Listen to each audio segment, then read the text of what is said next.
the everyday Hogwarts player. This video is purely for entertainment and does not infringe on copyrights or laws. The rights to the novel and image belong to the original author. We do not claim ownership. Don't like waiting and want to listen to this fanfic in full now? Subscribe to our Patreon, where you'll find the best fanfics. Chapter 226 The Secret Harry Wants to Hide. Spread a rumor and break a leg. The three Harrys now feel this way, especially with the existence of photos.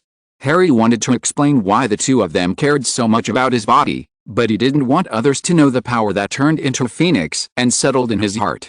Maybe Dumbledore knew that he could summon the phoenix, but he didn't know that the summoned phoenix did not disappear and settled in Harry's body. To be honest, that phoenix gave Harry a motherly feeling. Harry couldn't accept the loss of that feeling. We are just friends.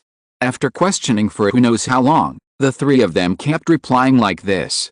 No, it's not quite accurate to say that there are three people. Except for Draco, Ron and Harry's parents actually don't care much about their sexual orientation. Harry, he was actually taken along by the way. In the eyes of Lucius Malfoy, he was the goblin who bent his son. Mr. Weasley welcomed Harry as part of their family, but due to his wife's insistence, he wanted to do some face-saving projects. Okay, I actually like Pansy. Draco finally couldn't bear the pressure. As the one who was most severely targeted, he had to reveal his inner thoughts. He could actually reveal the origin of the photo, but it was all Harry's secret. Since Harry didn't tell it, Draco, as a friend, had the need to keep it secret for him. From the Parkinsons? We'll get engaged when we get back. I asked Narcissa to contact them. Mr. Malfoy finally heard the answer he wanted. He loves his son very much, and as much as Arthur Weasley loves his son, he actually cares about his son's happiness. But what if his son gets engaged early and has offspring later, even if he and Harry Potter are having trouble and trouble don't know each other, isn't this too urgent?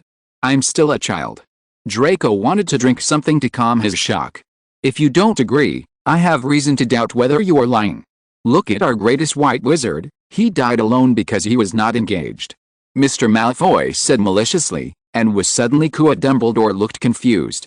Dumbledore was very unfamiliar with this feeling, but with rich experience, he quickly understood what it felt like, the feeling of being forced to marry by his parents.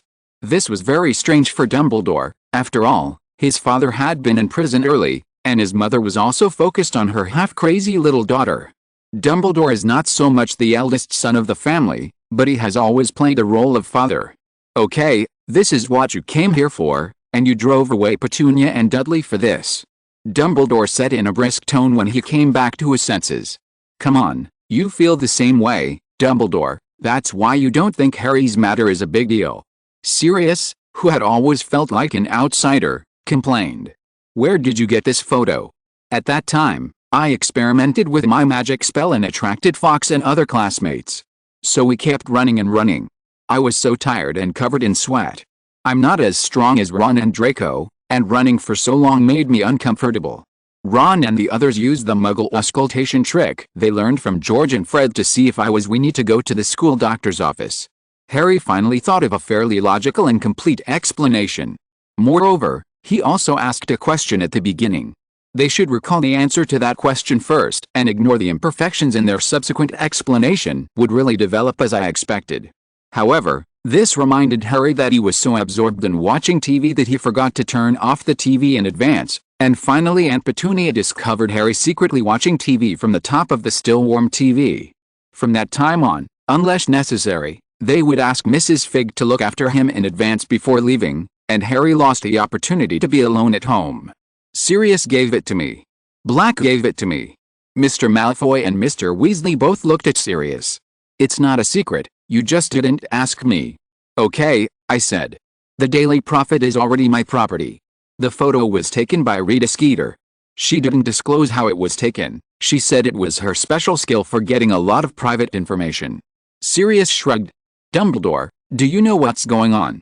Harry immediately thought of the existence that was most likely to know the answer. In this room, I'm not sure that the more one knows, the less ignorant one becomes. At Rita Skeeter's level, if she doesn't improve much after graduation, I can think of a dozen ways for her to take photos of you. Dumbledore replied. It's not that he's boasting, his intuition is actually very accurate sometimes. In addition, his memory is very strong, And he still remembers the level of each course of Rita Skeeter, who was a popular figure in the school at that time to hide it. In addition, she had been out of the castle during a Christmas thunderstorm, so the method was readily apparent. Rita Skeeter was an unregistered animagus. But Dumbledore was not prepared to tell this speculation. Okay. Harry agreed. The time soon reached late at night, and everyone had a unified answer to Harry's and his others' questions, that is, leave them alone. Mr. Malfoy had already received a positive response from the helpless Draco, who was in a hurry to go home and make arrangements with his wife to visit the Parkinson family. No one else cared about the relationship between Harry and Ron. Okay, you can go back. Dumbledore issued the expulsion order. Aren't you ready to leave? Mr. Weasley, like the sniff who fell into the vault, asked after recovering from the Muggle creations around him. Others who were about to leave also prickled up their ears. I don't think I can leave until Petunia and the others come back. Dumbledore said seriously, and then glanced at Sirius, the culprit. I know I was wrong, I'm going to pick them up now. Sirius said quickly. Do you know where Aunt Maggie is? Harry asked doubtfully. He felt that Sirius must have done something to Dursley and the others before he came back. There are many things you don't know. Sirius smiled mysteriously and disappeared with a crisp sound. Chapter 227 Awkward Meeting. Aunt Maggie is not actually Harry's blood relative, she is Uncle Vernon's sister. She lived in the country, in a much larger house than the Dursleys, with a large garden and a large herd of bulldogs. According to her, she loves her dog so much that she doesn't come to Privet Drive often. But even so, Harry still remembered her vividly complexion. What's even scarier is that as a woman, she even has the same figure as Uncle Vernon and even has a beard. The outline of his beard was the same as Uncle Vernon's, though not as heavy. She is a very cruel person who hates dogs that are not strong enough. She will order Colonel Filibuster, as she calls her husband, to show off his military rank, to drown those puppies that she calls skinny. He was because he was too thin. To be honest, if Aunt Maggie hadn't been in the country all the time, she would be at the top of his list of people he hated most. At Dudley's 5th birthday party, Aunt Maggie once beat Harry on the calf with a cane to prevent him from beating Dudley in the musical modeling game. A few years later, she came at Christmas and gave Dudley a robot with a computer and a box of dog biscuits for Harry. When she last visited, a year before Harry visited Hogwarts, Harry accidentally stepped on his dog's paw, and the dog chased him into the garden and killed him. He was forced to climb a tree, and Aunt Maggie would not call the dog back into the house until after midnight. Harry believed that if Aunt Maggie was a wizard, she must be from Slytherin. The most notable thing was that every time she gave Dudley an expensive gift, she would observe Harry's reaction to see if Harry dared to ask why he didn't get one. This is obvious Slytherin behavior. Just like Draco before, he would often open the sweets given by his mother in the Great Hall, and then show off and ridicule others. And Sirius' smile just now made Harry understand one thing. He knew about Aunt Maggie's bad behavior and might have done some terrible things to her. Although Harry felt something was wrong, he still unconsciously showed the same smile as Sirius. What magic did Sirius just use? Harry quickly changed the subject to prevent himself and Dumbledore from noticing his evil thoughts at that moment. Apparition, also called apparition, means disappearing from one place and reappearing in another place in the blink of an eye. Dumbledore explained. Now he and Harry were the only ones left in the room. He didn't know what to say, so he could only continue what Harry said. Why does it have two names? Harry said unconsciously appeared when they were children, and wizards and Quidditch seekers who are good at appearing. More or less, delicate. Dumbledore winked at Harry, and Harry suddenly thought of himself. In primary school, Dudley and his gang chased Harry as usual, but he suddenly disappeared from the place and reappeared on the chimney of the kitchen. But Harry, don't try this in private. If you really want to fully and safely manifest, you need the 3 Ds, direction, determination, and dedication. The goal is to confirm where you want to go. Determination is to occupy the space you want, and let the desire to go overwhelm every smallest part of your body. Calmness is to relax. Unskilled wizards usually I will spin in place and forget myself through this feeling of dizziness and weightlessness. Finally, it's important not to try it in private. If you fail, it will cause splitting, that is, some part of the body passes while the other part stays in place. Dumbledore suggested, aren't you going to tell me why apparition has another name? Harry asked carefully. I'm really confused. I just discovered that you might be too talented in apparition. If I tell you this, we might be in St. Mungo's next time we meet. Dumbledore stroked his forehead and said, "The full name of this spell that moves from one place to another is the apparition charm. Harry, as far as I know, you are very knowledgeable about the book The Evolution of Spells, so I will tell you from this perspective. The word disapparition is derived from the word disappear, which means disappearing from a place. It is the previous action of the disarmament spell, disappearing in place. The word apparition is a variation of appear, which means to appear from a place. Apparition are too close. Wizards often get it wrong and split up," Dumbledore said. "What kind of spell is it?" Harry asked curiously. "A spell that moves an object. It will cause the object to leave the ground slightly and move forward, backward, left, and right in the direction you want. It is different from the levitating spell," Dumbledore explained. "That's it. Why hasn't Sirius come back yet? Didn't he apparate?" Harry found another topic. He didn't know what to say to Dumbledore. He could only do this, that requires the use of apparition, which feels very uncomfortable. When moving, people traveling with you must hold the arm of the apparition person tightly. Perhaps he took into account Petunia's feelings about their trip. Dumbledore said something that he himself did not believe. Harry blinked and pretended to believe it. In the unspeakable silence, there was a loud explosion from the center of the living room. It was Sirius, Aunt Petunia and Dudley. They both unconsciously collapsed on the sofa.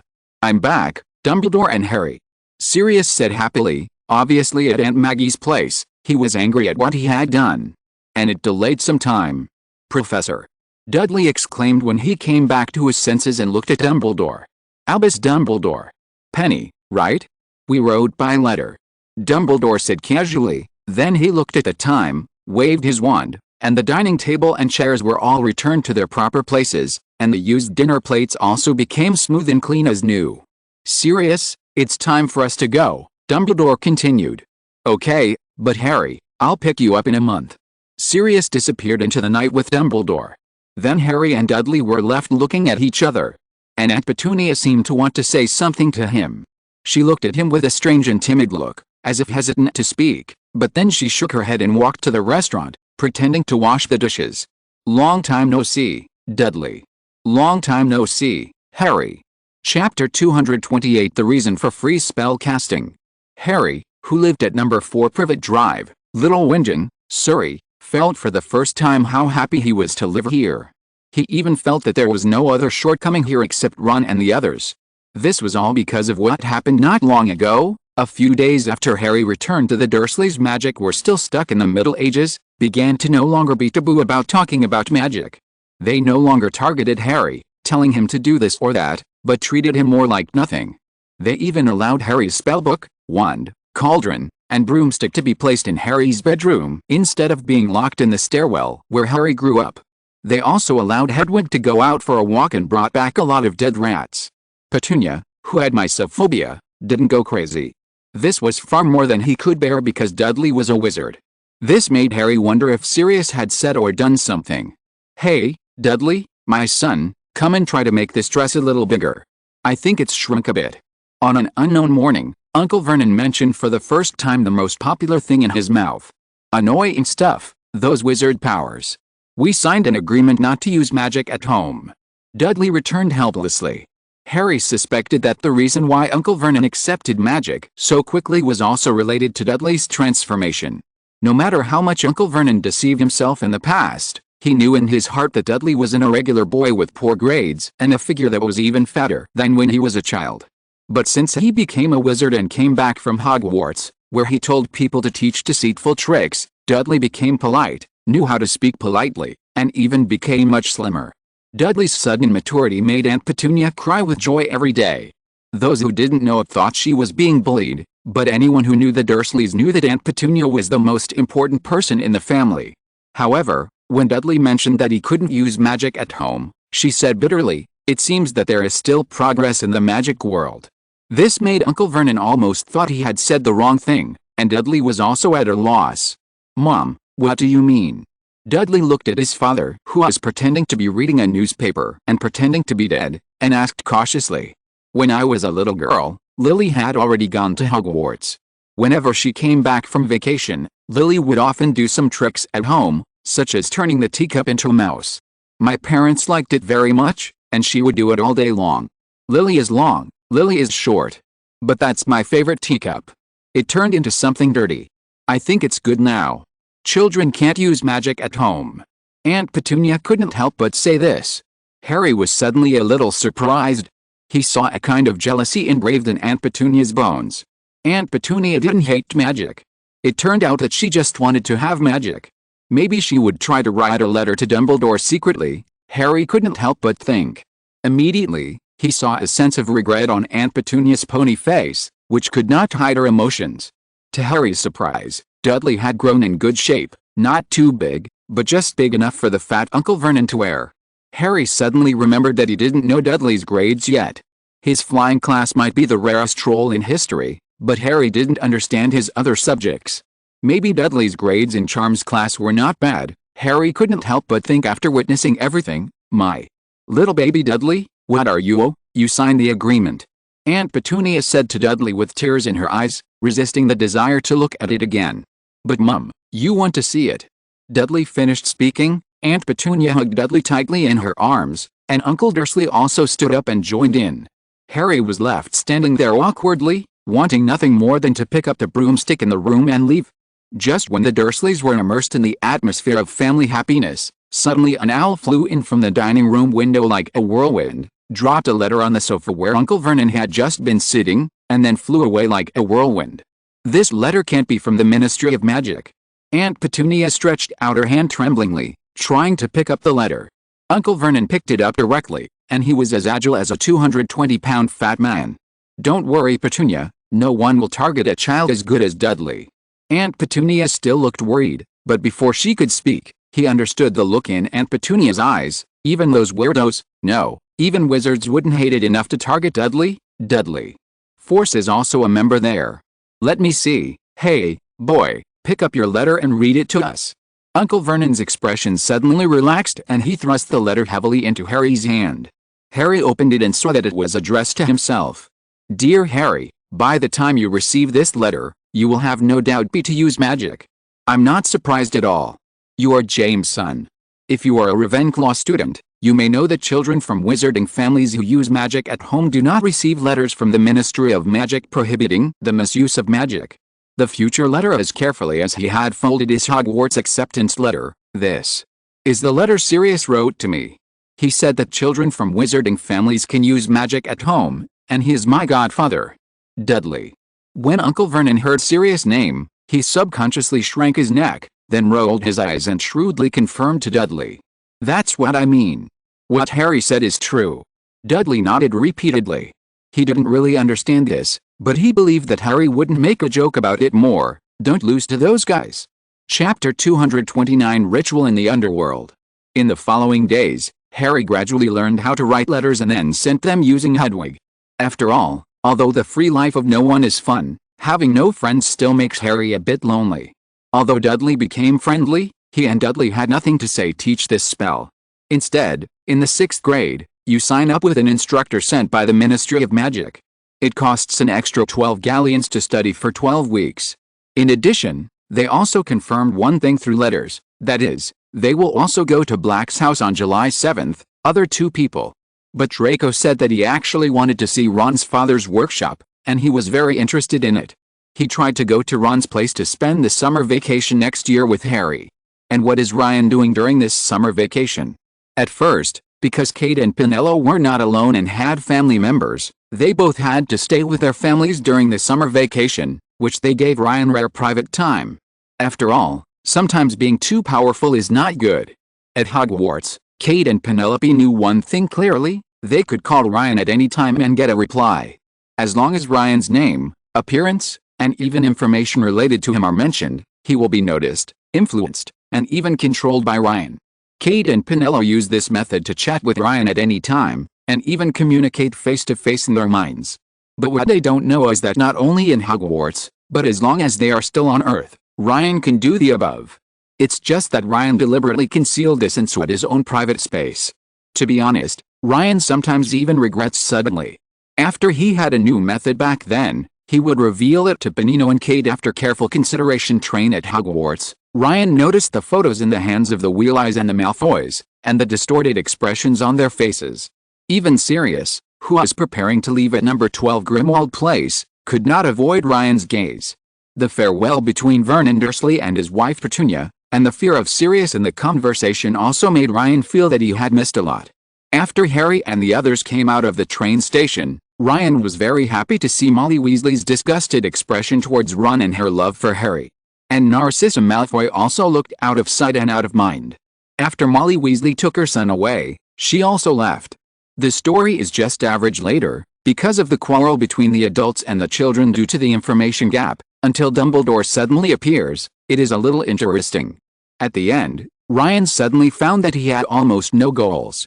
Although he could get happiness from becoming stronger and learning new spells, what should he do next? What Ryan is most curious about now is what the next sophomore year will look like. Dumbledore has now determined that Voldemort has many Horcruxes, so many that he cannot feel that Harry is also his Horcrux. So next, will he destroy the Horcrux to test whether Voldemort can sense it? However, if Voldemort can sense it, this will only cause Voldemort to hide deeper, and he may not come out until Dumbledore 100 years later. Thinking of this, Ryan suddenly showed the expression that a melon eater would have when seeing something new. It was at the bottom of the Hogwarts castle. It was a place that only house elves belonging to Hogwarts could go to, and only the headmaster had the authority to know. No one could have imagined that there is such a vast underground world beneath the kitchen. It was an astonishingly large pasture, with herds of cattle, sheep, pigs, chickens and other poultry and livestock growing vigorously in the most suitable environment created by magic. There is even a canteen specially built for the basilisk in a private corner, which Shivan the principal has no authority to know and discover. Ryan was also surprised when he discovered this place. After all, the most important place in a school is not the library, but its unique livestock farm. Hogwarts is indeed a perfect war fortress. Even if the Forbidden Forest is burned down, it can still support itself. The Highland cattle are an ancient breed located in Scotland. They are covered with long golden red hair, especially the long hair on the top of their heads, which is like bangs covering their eyes. They are strong and able to digest plants that many other livestock avoid, and their long hair helps them withstand freezing temperatures and heavy rains. But now, the Scottish Highland cattle stood there blankly, as if they were frozen. Only their swollen bellies and shallow breathing could tell that they were still alive. The position where they stood extended to the middle, which was a dark metal plate with strange lines. The same black notebook is placed on the metal plate. Next to this notebook, a tall and thin wizard with a thick silver beard and bright eyes stood there. All around him are complex and dense patterns composed of dug grooves, which are filled with flowing mercury. The mercury continuously circulates itself under the influence of inexplicable power. Anyone could tell that the person setting up this scene must be a dark wizard. But he is not. He is the only wizard with permission to be here. The greatest white wizard Albus Dumbledore lines on the metal plate, and the surrounding mercury lines began to glow red like magma. A low sound like a rolling stone falling from a high mountain sounded from Dumbledore's mouth. Whenever the sound came down, a golden red long-haired cow suddenly lost its luster, and the roots of its hair turned slightly white began to crack, and Dumbledore began to dance. The invisible energy seemed to use his body as a bridge to build a channel with a black notebook.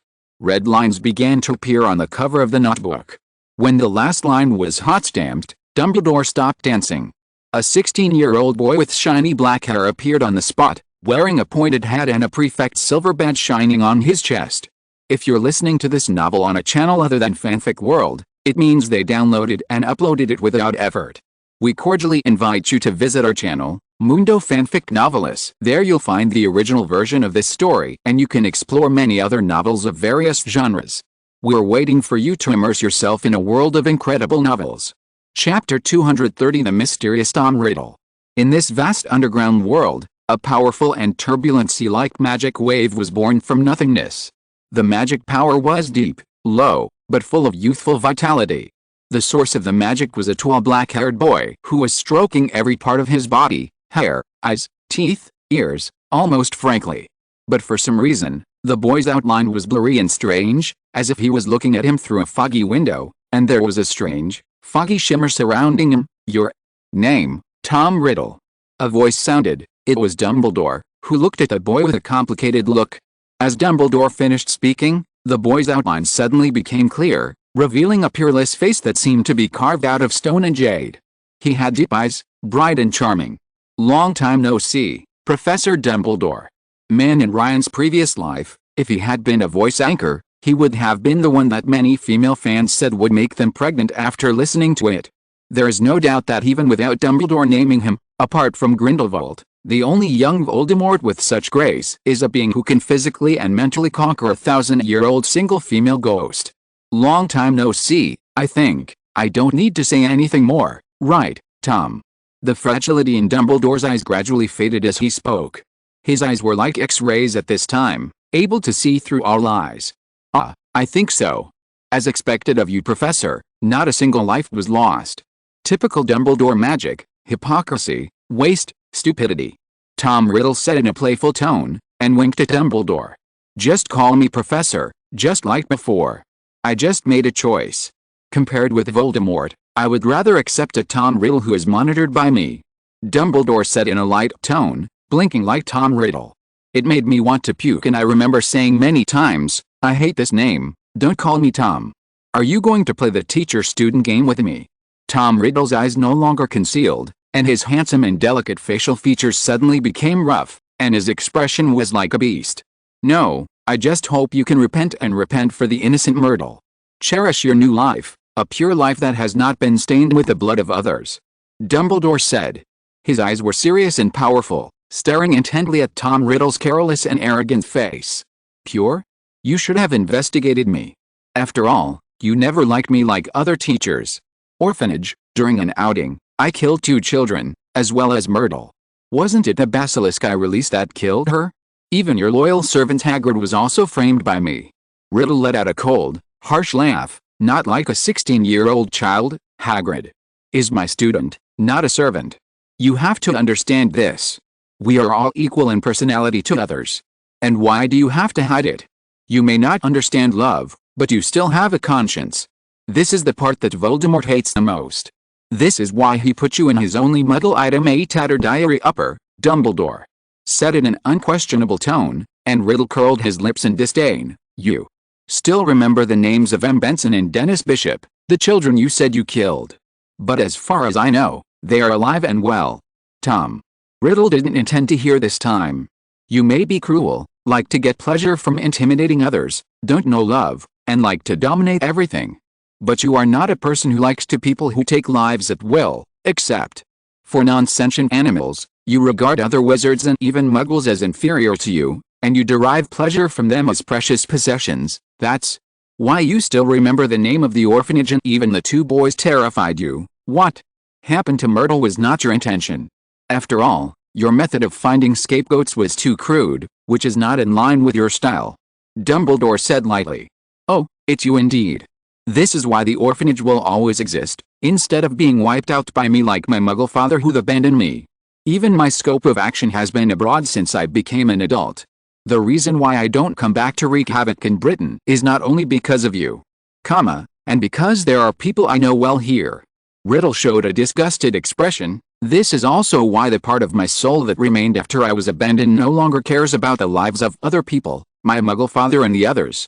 I remember that when I just graduated and asked to stay in school to become a teacher, you stood in the way, causing Professor Tippett to reject me. When I came back from my trip and wanted to teach again, you rejected me once as you were already the principal. What makes you change so much? To have one of the greatest dark wizards as the headmaster of defense against the dark arts.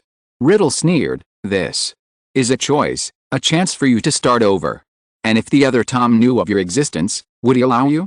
He is more powerful, more knowledgeable, and more cruel than you. I think you should understand what choice to make, Tom. Dumbledore stepped forward and stretched out his arm. Tom Riddle's face was gloomy and he held Dumbledore's arm. With a crackling sound, they disappeared. Chapter 231. Voldemort is in the principal's office. In a castle in Nottingham Forest, Ryan was lying on his side on the sofa, unable to help but review everything just now in his mind.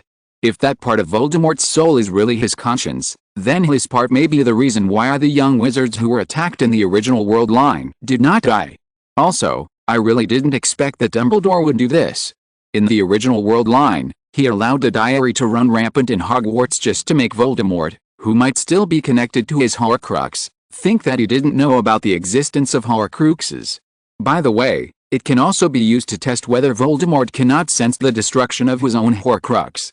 This is an important reference for Dumbledore's plan later.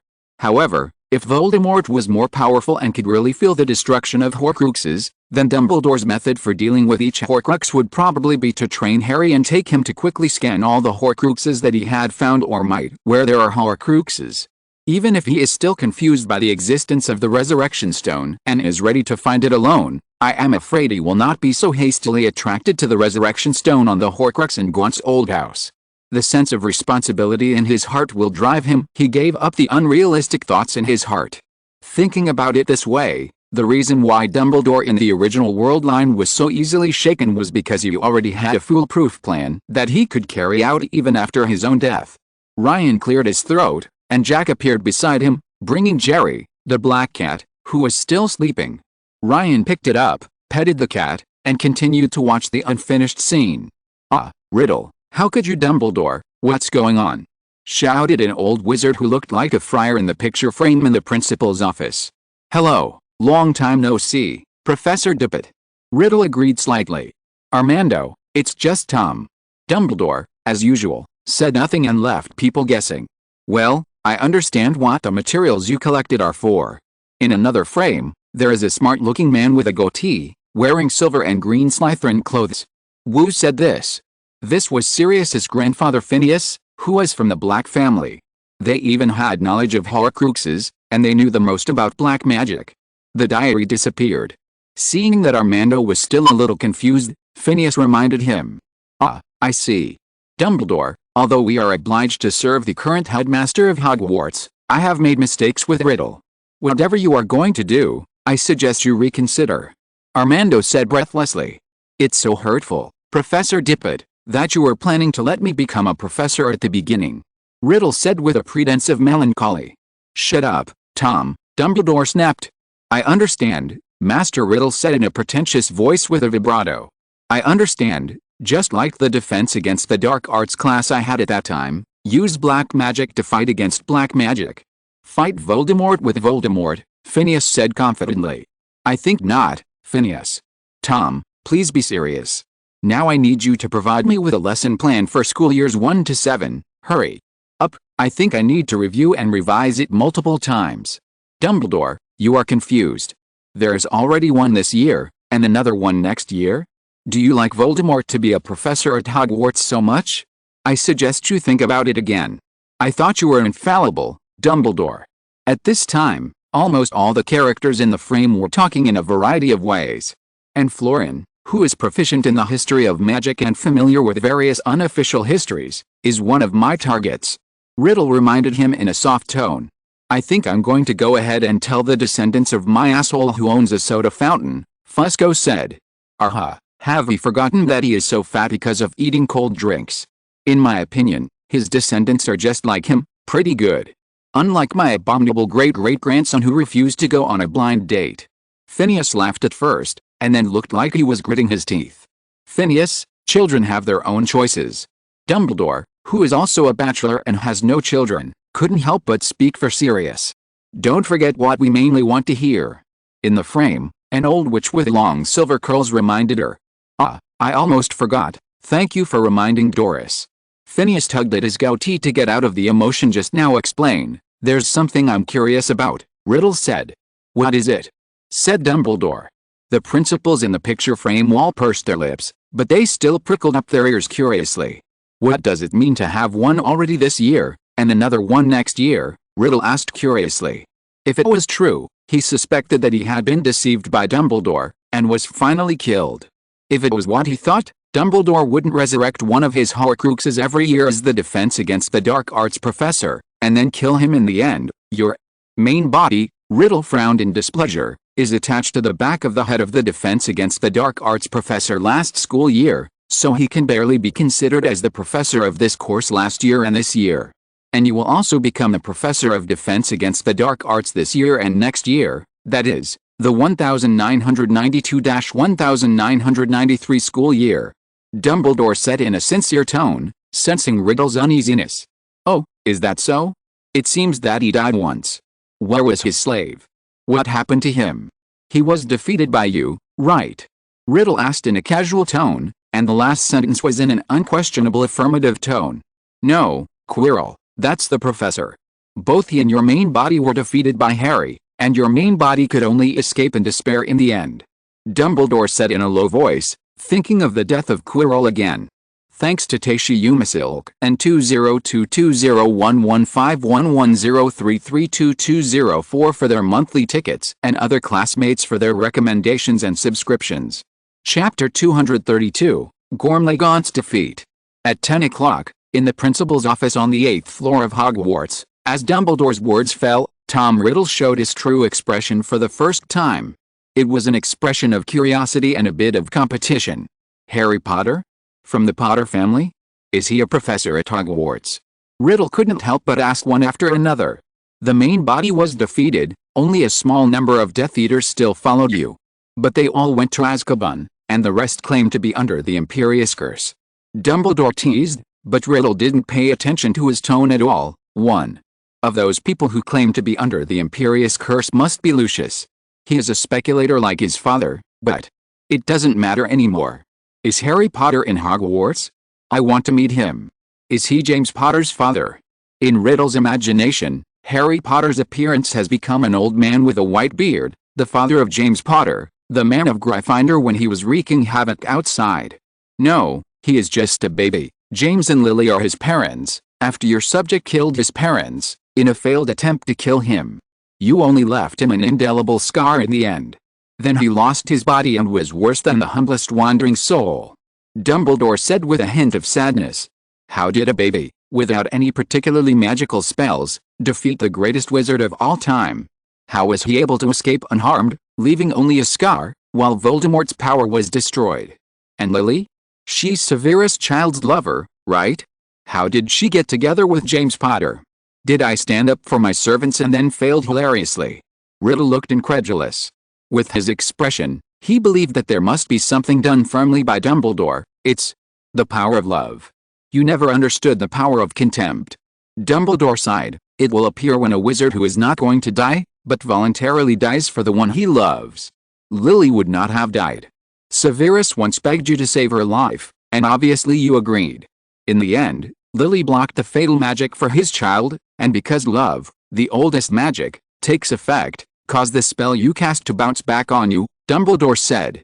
He acted very seriously, and he hoped that Tom Riddle, who still had a conscience, could recognize the power of the magic of love, and even be infected by it, and move towards the right path.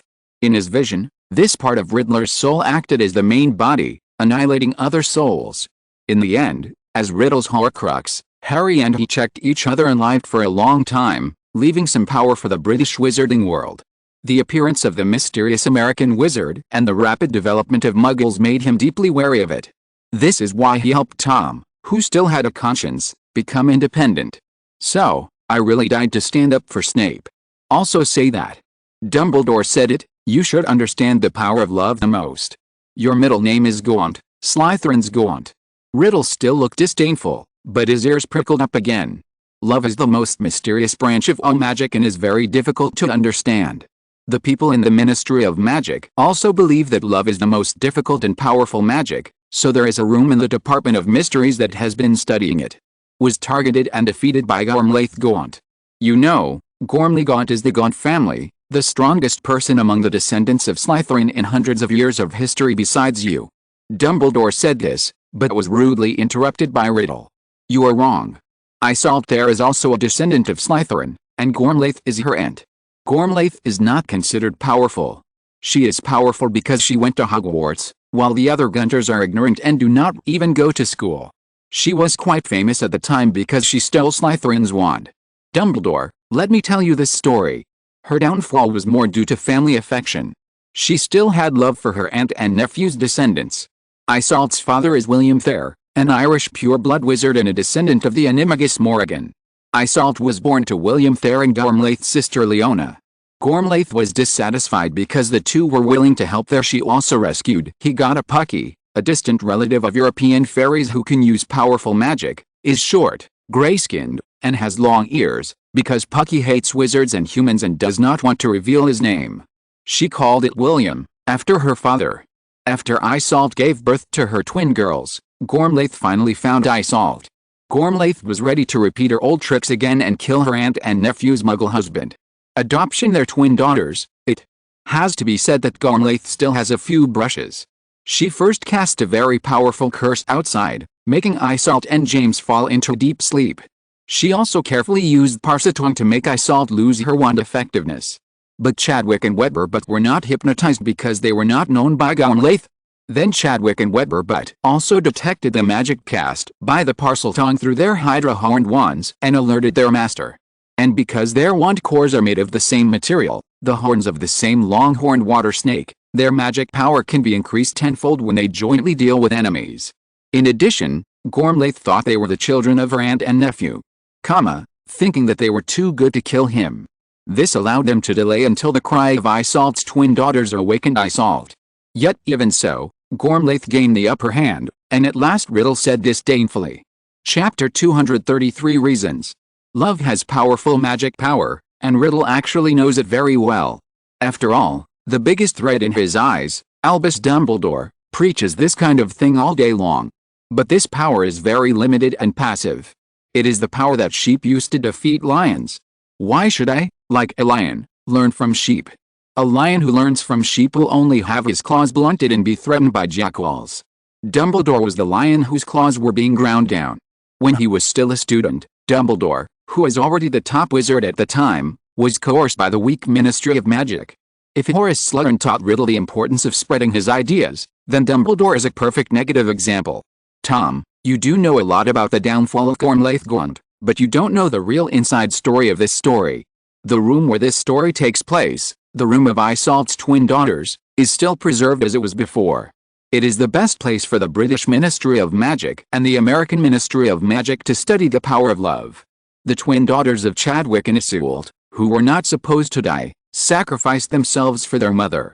This triggered the power of love. This was the real cause of Gormlaith's downfall.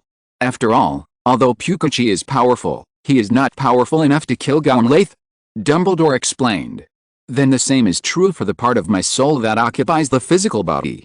The place where his body collapsed was also studied by the so-called Ministry of Magic. Because of Lily Potter's love. Riddle frowned. No, the power of love you face is far greater than what Gormlaith has faced, and Lily's love does not remain in the room like the story I told before. On the contrary, she is deeply engraved that entered the body of my own child Harry. This was also the reason why you were defeated again in June this year. The power that resides in Harry is an unreplicable miracle. He can even instinctively use love as his external sword, instead of waiting to fight back when he is hurt by others. Dumbledore said with a look of memory. He began to recall Harry's magical red spark spell in the Defense Against the Dark Arts room, and the birth of the Phoenix in the innermost room of the Forbidden Area. This is beyond the existing realm of magic. Riddle said with greater interest than before, and then couldn't stop whispering Harry's name. Okay, where's my room? I'm going to prepare my lesson plan. I can't help but want to meet that miracle boy. Riddle said vigorously after coming back to his senses. You can go to the Defense Against the Dark Arts professor's office on the 4th floor later. I think I haven't talked to you candidly yet, and my seniors are waiting for my explanation.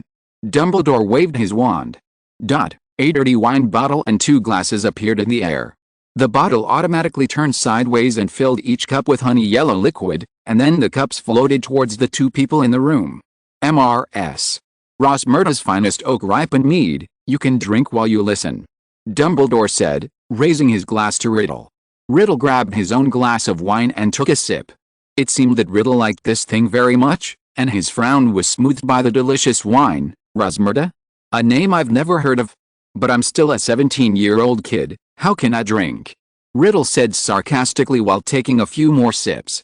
I have cherished a feeling of having a body and tasting delicious food. I almost forgot that your birthday is December 12th. You can also be 17 years old if you do the math. Tom, I thought you hated muggles.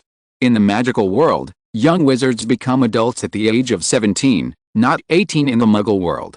Dumbledore retorts. Riddle pursed his lips and drank again. One mouthful.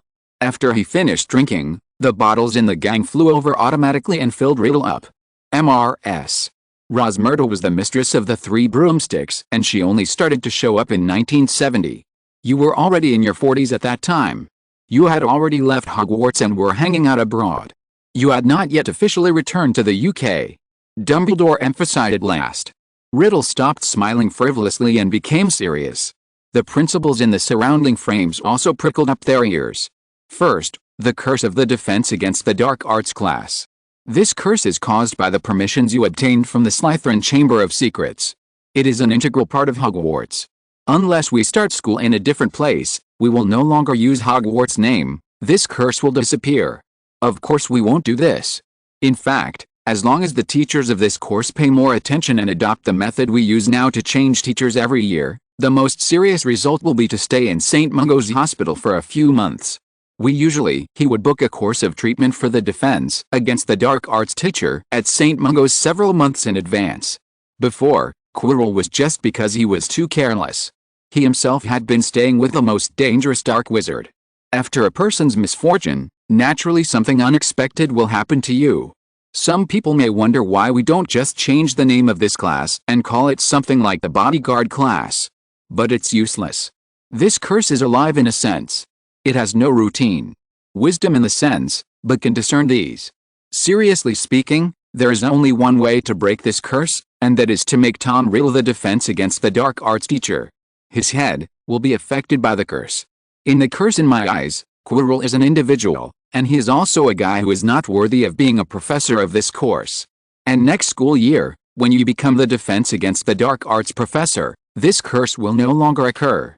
Dumbledore explained. Is that for this? Is Slytherin's authority used for pranks? Phineas Nigellus Black, the principal who was born in Slytherin College, frowned. Principal Black, that authority will only work when I am a member of Hogwarts, and it is a useless thing when I have been refused to return to Hogwarts many times. Its power is also limited. I cannot curse other professors, or even Dumbledore, for no reason. I can only use it on myself. And I cursed the Defense Against the Dark Arts class because of my failure to apply for a job. Riddle waved his hand and took a few more sips of mead. But, just because of this, do you want me to be independent? Dumbledore, you are a morally obsessive person. You will never use any unjust method to extend your life. And I am immortal. Chapter 234 Reasons. For Tom Riddle, he may have a softer personality than the physical subject known as Voldemort, but he is not a good person in the complete sense. When Dumbledore is alive, he may temporarily obey because of the chain around his neck, but as long as Dumbledore does not extend his lifespan, Dumbledore will reveal his true appearance 100 years later. He might not engage in pure blood and massacre muggles like Voldemort. But his philosophy of power first will be spread to the next generation of the wizarding world in its own courses. Nicholas Flamel is Dumbledore's friend. Is he planning to use the elixir to extend his life so that he can master the greatest wizard Voldemort? Dumbledore, maybe after you pass away, I will still be my teacher peacefully at Hogwarts, but don't think that I will destroy your Horcrux and shake the foundation of my immortality. The most I can do is help you eliminate the common threat between you and me, my subject in your mouth.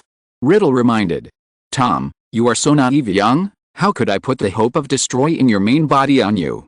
It's not that I don't believe you. I know what kind of wizard you are when you are still young, but I don't need your help in this regard. Dumbledore chuckled. Young Tom's power may be in many ways. To humans he was no different from Voldemort himself, but to Dumbledore he was like a harmless kitten, and when you are too weak, your harsh words may seem like coquettishness to others. I will now tell you the second reason why I let you be independent. That is Harry's existence.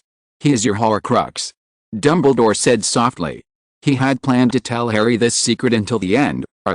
You crazy? How dare you tell me this? Anything. It seems that too many Horcruxes have made him a little insensitive. Riddle laughed at himself. Both sides are Dumbledore's people, so he has nothing to fight with Dumbledore. I have already added a lock to this secret in the ritual that makes you appear. As long as you hear it, you cannot tell others. You can't know your main body link, and you are now considered a main body.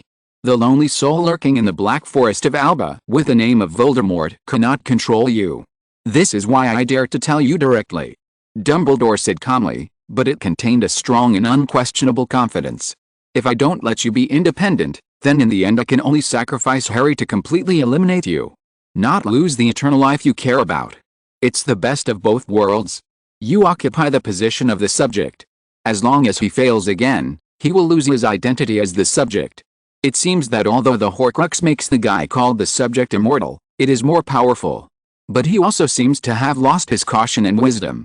I'm beginning to understand why he failed.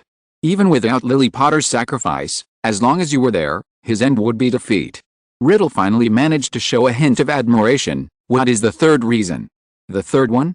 That's the student I personally brought into the wizarding world. I hope you can get back on track.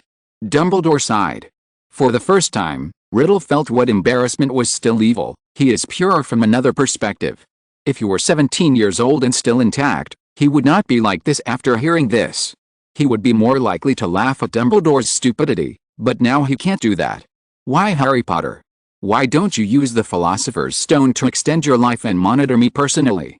With you in your contract, I won't go in a direction you don't expect. Help but say, expectations? The arrogance of adults is always thinking that they are right. Tom, I had the same idea as you when I was young, the interests of wizards above all else and so on. I felt something was wrong later on, but recent experiences have made me question whether I was right. Maybe Gedler was heading in the right direction, but he was just too aggressive without me to control him. Now, I hope to leave everything to you young people. You and Harry both grew up in the Muggle world. You can decide the future direction. Dumbledore sighed again. There are many ways to extend life. I don't want you to be my rival in my future. It would be so boring. You should consider the Philosopher's Stone. Riddle advised. He suddenly felt a little funny. Dumbledore wanted to die, but he, Voldemort, begged his opponent and thorn in his side not to digest, a man from the moon who claimed to be a magician. Master's wizard. He took away the Sorcerer's Stone by means beyond our imagination. We speculate that he is from the United States, the only country that has landed on the moon and has a sufficient level of wizards. Dumbledore took out the red stone, the magician's stone. The image played in front of him in riddle. Moon? Why do you think he is from the moon? Just because of his soliloquy. Have wizards landed on the moon in the United States? Is there magic level at this level? I remember that the existence I call the subject once went there. Although Riddle was also impressed by the magician's ability, he was full of doubts. That time, you were in your 50s and looked down on muggles. How could you know this news? Dumbledore sighed again. The second time was for Tom's ignorance. Is the moon landing awesome? I think the guy who calls himself a magician is really awesome at magic. Since muggles can also land on the moon, it means that it is not a problem for wizards. Riddle asked puzzledly. Chapter 235 Ignorant Riddle. Tom Riddle, although he later became a notorious dark wizard, but he took his inglorious future away from his life and was undoubtedly a good student at Hogwarts. As an orphan with extraordinary talent and handsomeness, he naturally attracted the attention and sympathy of the teachers almost as soon as he arrived at school. He seemed polite, quiet, and hungry for knowledge. Almost everyone has a good impression of him. But if someone said that when he was in the Muggle world, his grades were not very good, or even that he did not like reading very much, it would definitely attract ridicule from all the wizards who knew him, and they would definitely believe that this was a lie and a joke. But the fact is that Riddle's academic performance was not excellent for a period of time when he was in the orphanage. At that time, his attention was more focused on his wonderful special powers. Relying on this power, although he was ostracized and even considered a lunatic by the nanny of the orphanage and a psychiatrist was hired, in a sense, no orphan dared to provoke him, and he did not need regular treatment. Friends in the sense perhaps Dumbledore doesn't know this. Dumbledore may think that Riddle has a cruel, secretive and domineering nature, but he is not a person who doesn't like studying or has poor grades. When Dumbledore first went to the Wood Orphanage, when he told the orphanage manager Mrs. Cole that Riddle had the qualities Hogwarts needed, Mrs. Cole mistakenly thought that Riddle had obtained Hogwarts. What scholarship? But what she didn't care about was that Riddle didn't apply. According to what she said, Riddle could get scholarships from some schools if he applied. And when Dumbledore entered Riddle's room, Riddle was also reading a book, looking like an intellectual. This is why Dumbledore thought that Riddle only had a personality problem, but was otherwise a good student. Habit of reading were not because he liked knowledge. Wood's Orphanage is located in London. As an orphanage in the British capital, compared with orphanages in other places during the same period, it is very good in all aspects. Although it looks simple, the furniture is very old and does not match the match. But the entire environment is exceptionally clean and tidy, and every orphan is wearing a uniform gray tunics, and it seems that they have been taken care of reasonably well. The only drawback is that the atmosphere is very gloomy and depressing, and the nursing mothers here have no time to take care of the children's psychological problems. That's why this orphanage is so good. After Riddle achieved the status of king of children through his proficient special powers, he had nothing else to worry about, and he didn't have to think about dressing up and slapping him in the face all day long. Riddle's travels also began to take place throughout London, not just in the orphanage. At this time, I pretended to be a good boy and learned the importance of knowledge from some people. This was something that no one in the orphanage had ever mentioned. As long as he has good degrees, he can go to a good university, find a good job, and earn several times the money of those who have not studied. There is also a chance to become a British civil servant and dominate others. So Riddle began to study seriously and impressed Mrs. Cole. Enrolling in Hogwarts, I have maintained the good habit of reading books, because magic books are more direct, unlike Muggle books that need to be replaced with diplomas, degrees, skill certificates and the like. Magic books are synonymous with power, which also made Riddle begin to despise Muggle knowledge. I didn't take Muggle studies as an elective in my third year. As far as Muggles were concerned, Riddle was indistinguishable from being illiterate. That's why he didn't understand how great Dumbledore's moon landing was. In his eyes, the magician's perfect self-transfiguration, his skillful wandless spellcasting, and his stealth method that was completely different from existing magic, turning into moonlight, were the most shocking. You know, appearing from thin air is a common way to stealth, usually achieved through apparition and disillusionment. What is the shape of the earth? Dumbledore asked tentatively. Riddle's words made him think of the possibility that the reason why Voldemort was so radical was related to his lack of understanding of Muggles. This is a new breakthrough point. He seemed to have seen the dawn of a change in Riddle's concept. Round shape, I know this. Riddle replied unhappily. He was continuing to look at Harry Potter on the screen. As for that self, what does Voldemort have to do with Tom Riddle? Then do you know why the earth is round and we can still stand firmly on the ground? Dumbledore asked again. I once thought about it, and later I learned the reason from a magic book. That's magic, the power of magic. Wizards were very powerful at the beginning and were called gods. However, due to their intercourse with Muggles, their bloodline deteriorated from generation to generation and became what they are now. The world in the past was made up of a round sky and a square earth. It was the wizards who were still called gods who transformed the earth. Riddle said seriously. This made Ryan, who was lying on the sofa at home, almost standing up. Tom Riddle is really illiterate. No, he is not illiterate. Although this knowledge is wrong, it is what he read from books. It is estimated that this is also the mainstream view of pure-blood families. They are different from Ryan. Their only knowledge can only analyze such results. Because Ryan has the skill of thinking, coupled with the power of the skill panel to point to the right, this allows Ryan to get the closest to the truth from a lot of information. Wizards is not the deterioration of the bloodline, but the deterioration caused by the wizards being too powerful, holding each other back, and unconsciously cursing their own descendants fall to the ground. You may not know that, like us Dumbledore, in our family records, every Dumbledore married a wizard and gave birth to offspring, but we are still the same as the wizards you said we were degraded by combining with Muggles. Tom, it seems that you still need to catch up on Muggle studies before becoming a Defense Against the Dark Arts professor. Dumbledore couldn't help but look at Riddle with a look that looked retarded. Dougie looks distressed. Aunt Muriel chuckles again and then answers Harry. Good woman, Dougie. Whispered pitifully, but Aunt Muriel ignored him. The above is the original text. Some people may know that Albus Dumbledore is actually a half-blood wizard. What I wrote is that every Dumbledore married and had children with a wizard, with the emphasis on wizards. Chapter 236 Demigod Wizard. Late at night, in the principal's room, a three-dimensional image similar to the holographic projection in scientific imagination appeared on his hand. It is an irregular sphere covered with blue and colorful colors. While it is constantly autobiographical, it is also moving around a dazzling sphere. And there is also a gray sphere rotating around it. This is an incomplete solar system model. What the universe is like at that time. Even in my time, in the prophecy class, Professor Pucci at that time took out a complete solar system model, a small solar system model installed in a round glass dome. The model was very beautiful, with a burning sun. The planets and their satellites are suspended in the glass cover, shining in their respective positions. Riddle said puzzledly. Maybe the deterioration of wizards' abilities is indeed, as Dumbledore said, and has nothing to do with combining with Muggles. After all, he himself is a mixed race. But why show him this? To explain the gravity behind his words. Riddle has also heard that the term gravity was proposed by Newton, a Muggle who lived more than 300 years away originally from him.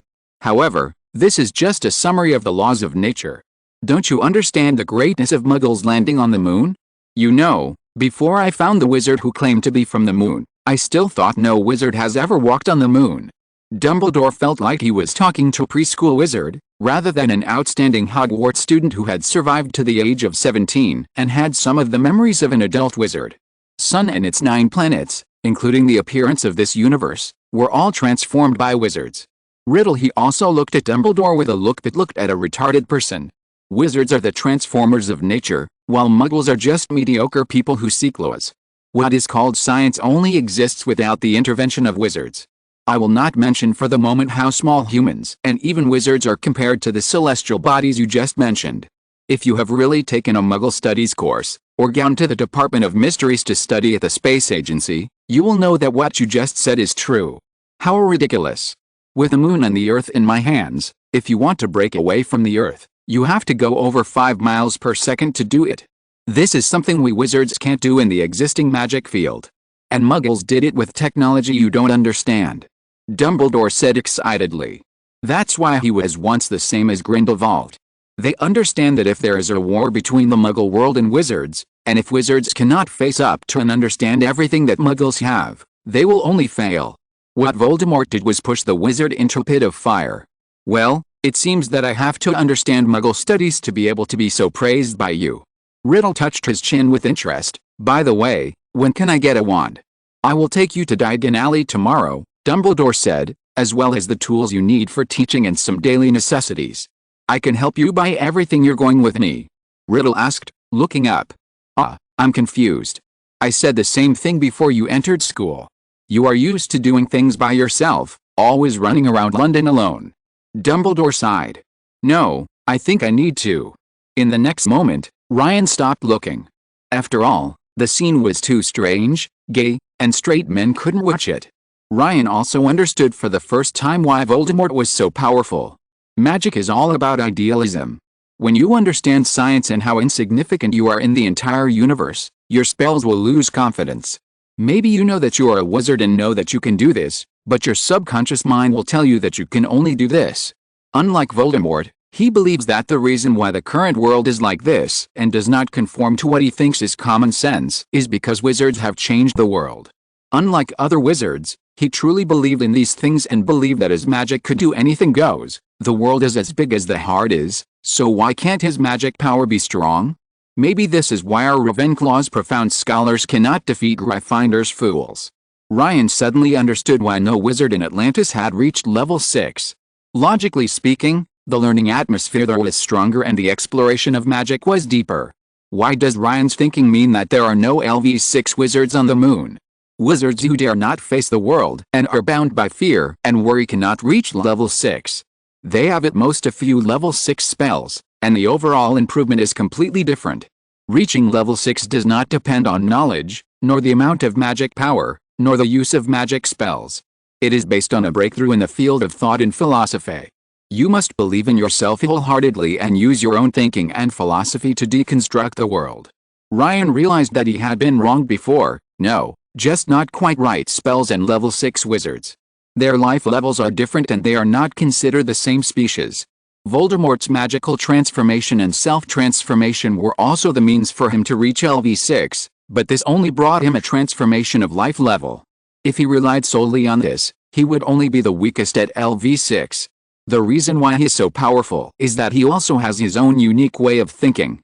Just as Dumbledore's is love, and Voldemort's is wizards who creates everything, magic is power, and mine is magic. It's a miracle. It has no upper limit, and the only one who limits its power and effect is myself. Ryan murmured. He finally understood why he subconsciously looked at Hogwarts. At the moment when Dumbledore was preparing to resurrect Voldemort, he didn't foresee all this because he was curious or interested in this, but here is the material for him to grow and reach level 6. In my mind, that empty panel changed race, demigod, wizard strength, 45, normal human limit is 10, constitution, 56. The limit for ordinary people is 10, magic power.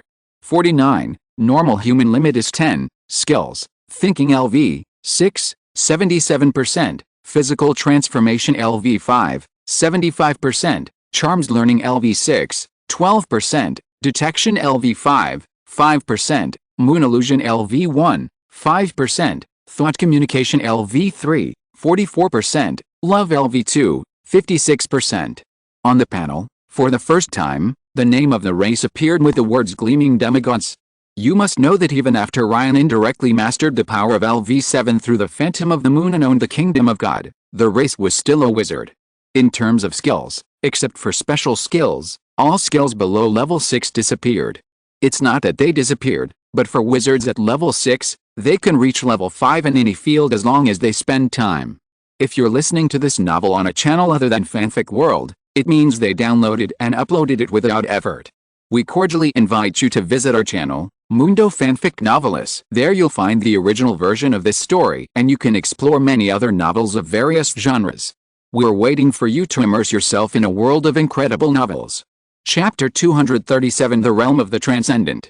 LV6, judging from the level on the panel, seems to be not much different from LV5, but just a level difference. But Ryan understands that this is the difference between heaven and earth, the difference between mortals and gods, the race section of the system panel. 3 years ago, Ryan's body transformation was a skill that had never been shown in the magic world. His life was inherently extraordinary, and his magical properties were as infinite as those of Ouroboros. Combined with the level 6 Death Curse and the Shadowless Blade, it was already considered demigod. After getting the skill of love from Harry last year, which increases the level of all spells below LV6 plus 2, no more than LV6, he can even be regarded as the best among demigods. Even Voldemort, Dumbledore and even are still in the Grindelwald at his peak was able to overtake without passing through abnormal physical corners. In this state, he is no different from a LV6 demigod. After transforming into the phantom body of the moon, Ryan has mastered level 7, which is the power of the gods, and has the kingdom of God that level 7 wizards may not necessarily possess. At that time, he was no longer afraid of death. Why is it just fearless instead of touching? It's because death owns the most powerful kingdom of God on the world, the afterlife.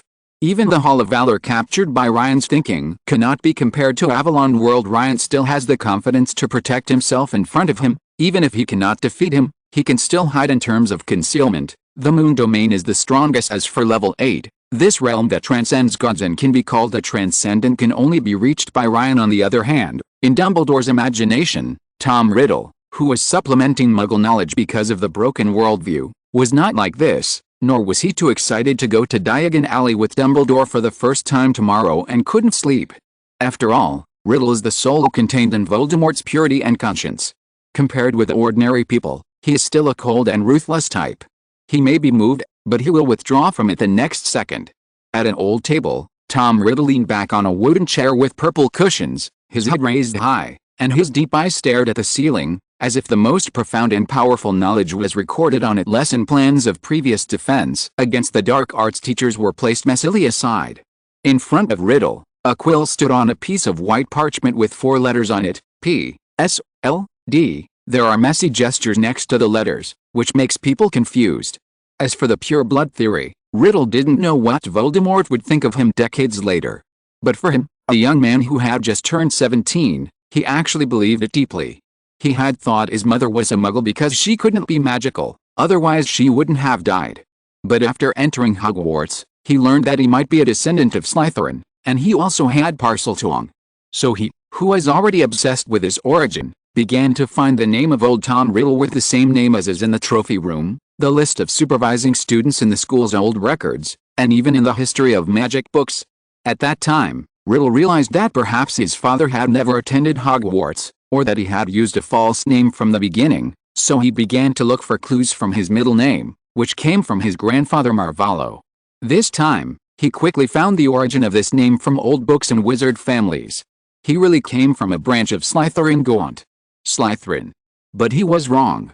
He found that the relatives of the Gaunt family were so vulgar and ugly, and his handsomeness, which he was quite proud of, came from a muggle in the big house opposite the Gaunt family, Tom Riddle. Anger, wanting to become pure, being abandoned and the death of the cowardly woman made Riddle step towards Riddle House. Surprisingly, Riddle Sr. was not married and was with his parents. But it didn't matter anymore. Riddle finally killed them. It was the first time he consciously killed someone. He also unexpectedly discovered that Avada Kedavra fit him so well. Finally, he also understood that he was a half-blood, and his belief in the pure blood theory began to waver. The L on the patch represents himself. This is why he was in a daze after quickly processing and marking the lesson plans. A wizard, and Dumbledore was not wrong. But from Dumbledore's words, he realized something he had overlooked. Dumbledore was also a mixed race. I have suddenly discovered a blind spot. Dumbledore, Snape, and Harry Potter were all wizards who were too powerful to be half-bloods. His father's or mother's family had always been pure-blood families who had always married wizards, but in their generation they all chose to marry and have children with Muggle-born wizards or Muggles. Harry Potter and Dumbledore were both born from a combination of wizards and Muggle-born wizards. Their talents are also extraordinary. They prefer positive magic. Judging from Dumbledore's external performance, he defeated Harry Potter. This can be seen in that incantation of the stupid subject. Riddle stood up abruptly, and the quill dancing on the parchment on the table fell down.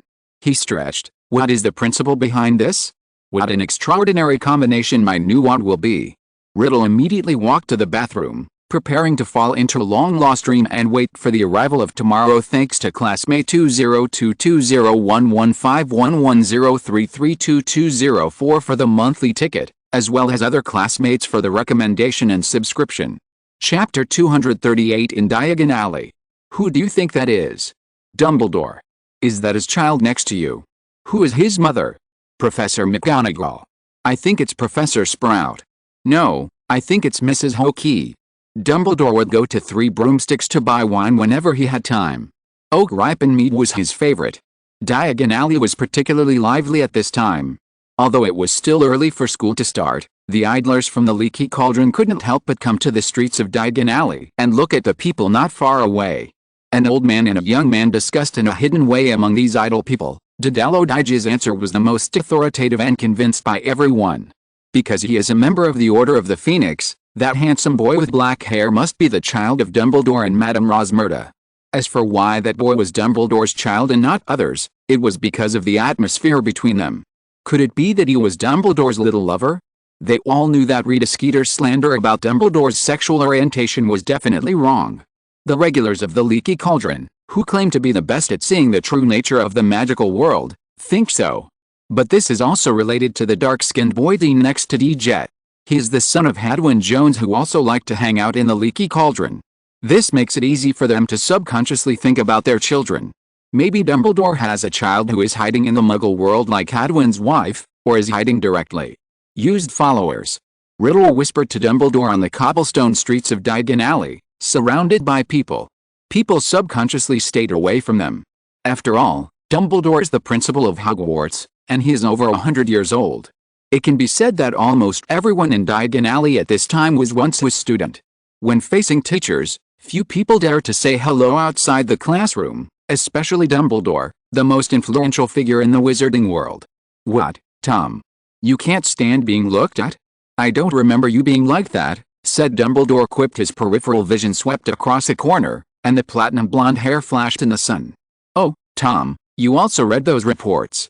I don't think you think they are true. Dumbledore said happily. He had never spoken to Riddle like this for a long time. See how the Daily Prophet will arrange you. Rita Skeeter is such an interesting wizard. Riddle's chiseled cheeks revealed a charming paired dimple with a smile. This caused people not far away to discuss again. Why was he smiling? Was it because he finally recognized his father? No, I think you may not know much about it. Frowned. He frowned. The two of them walked together towards Ollivander's one shop on the street, at the end of Diagon Alley. Soon, a small, shabby shop appeared in front of Dumbledore and Riddle.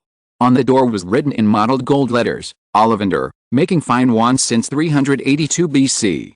The jingling of bells accompanied the two approaching, as if to remind the owner of the presence of customers.